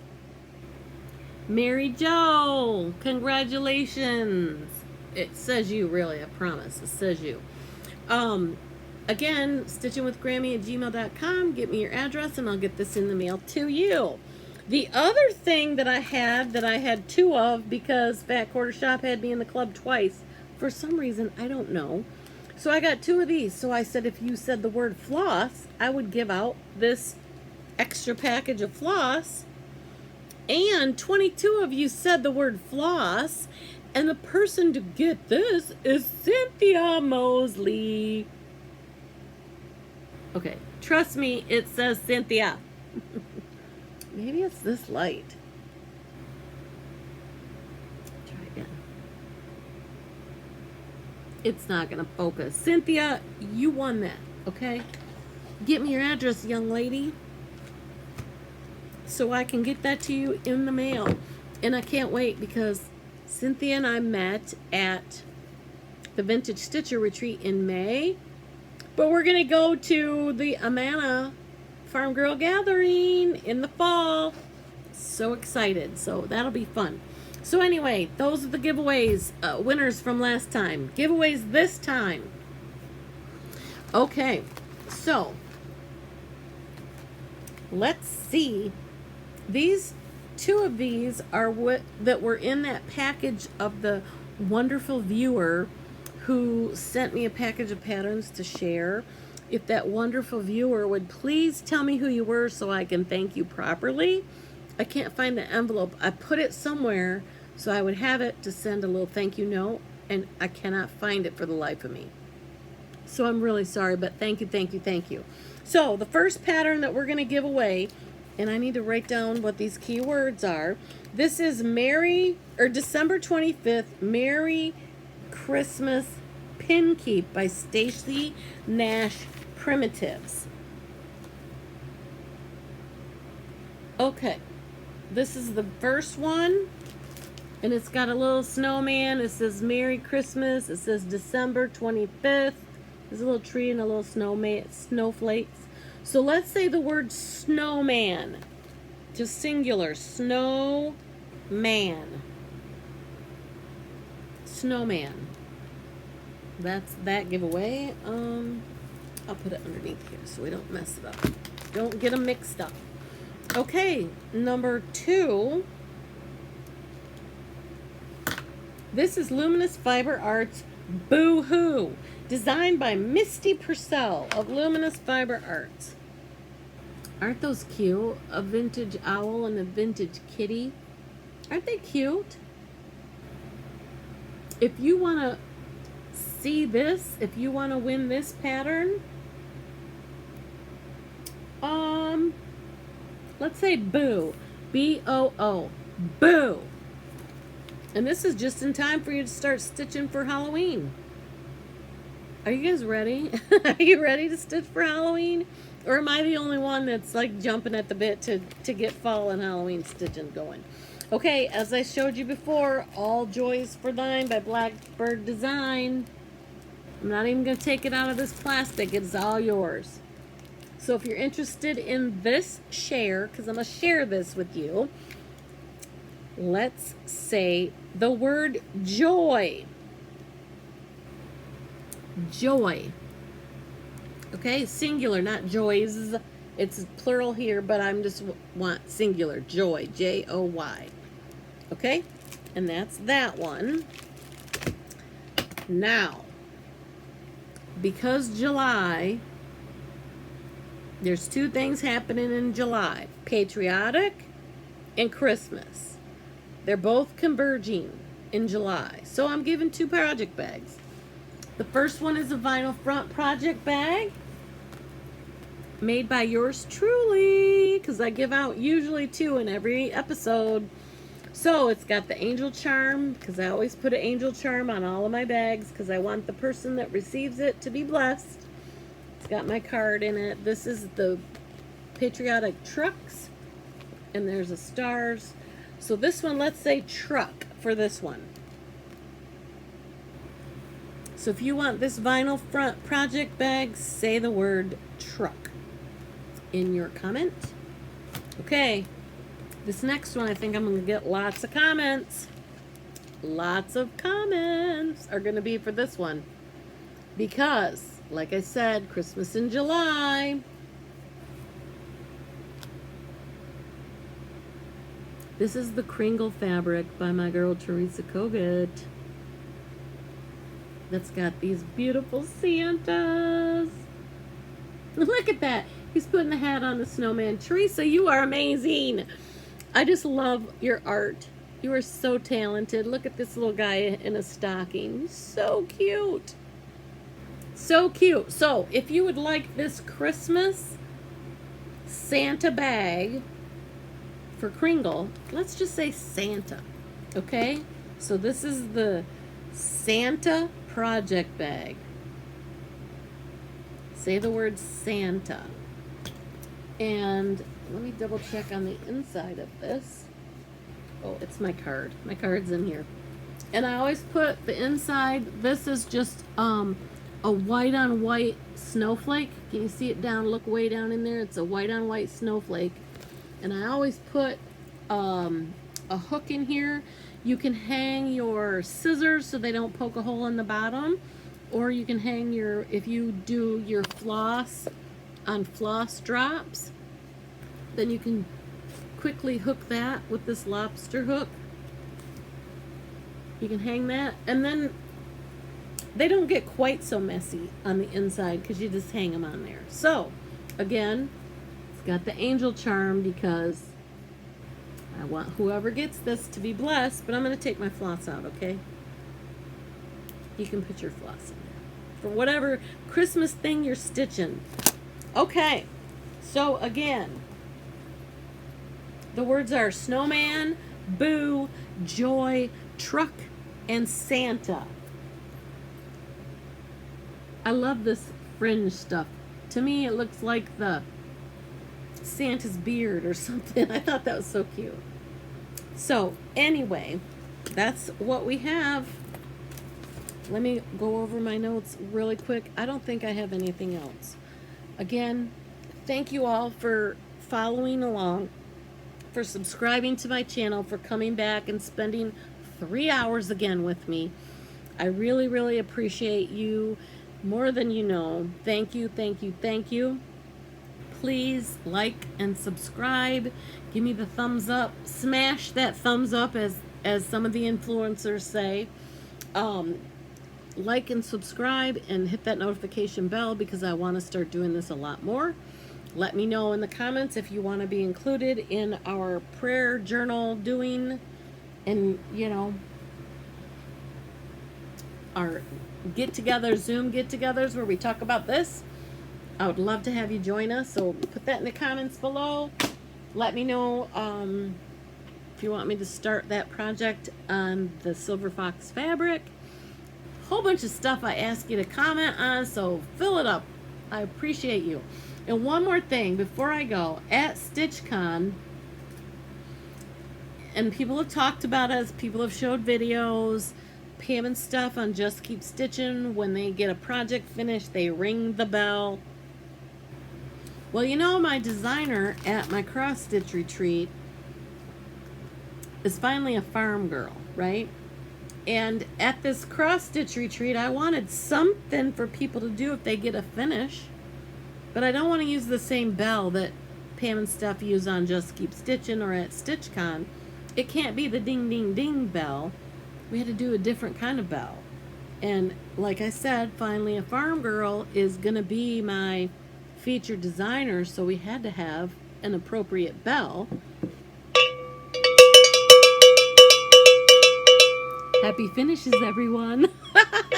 This is what you're going to ring when you get a finish at the Great Lakes Stitchers Gathering. So come join us. It'll be so much fun. We're going to play a bunch of games. We're going to have lots of laughs, lots of good times. I really wish you guys all could come because it would be amazing. So check out my website to register. I will put all the information down in the description box. Again, go meet and stitch, whether it's a huge retreat or a small one, or just getting 2 or 3 of you together at a coffee shop. Those connections are so important. Don't just stay at home. Don't just do virtual. You gotta go out and meet people and get out and get out of your comfort zone a little bit. I know it can be scary to go to a retreat. You can be anxious and nervous. But once you walk in those doors, you immediately have however many friends are in the room. They're like you. They're the same kind of people as you. They like to stitch, and a lot of them are also nervous and also anxious. There are no strangers at a cross-stitch retreat. Once you sit down and you start talking about something that is important to all of us, and that's stitching, you immediately have something in common with all of these people. You're not going to never have anything to talk about because talk about your projects. Get started. Where do you live? What do you, it will come. The conversations will come. Trust me. Trust me, it will come. I like to talk, as you know, this is so long, but it will come. People will shut up and let you have the floor as well. Just trust me. Come. Please come. It's a lot of fun. Whether it's my retreat or whatever retreat. Find one local to you. Find one where you can get on a plane and fly away and go far away to it. Whatever. Just do it. You'll thank me later. Okay? So, go meet. And you know what? Don't just talk about being kind. Let's really be kind, okay? Bye, Flosstube.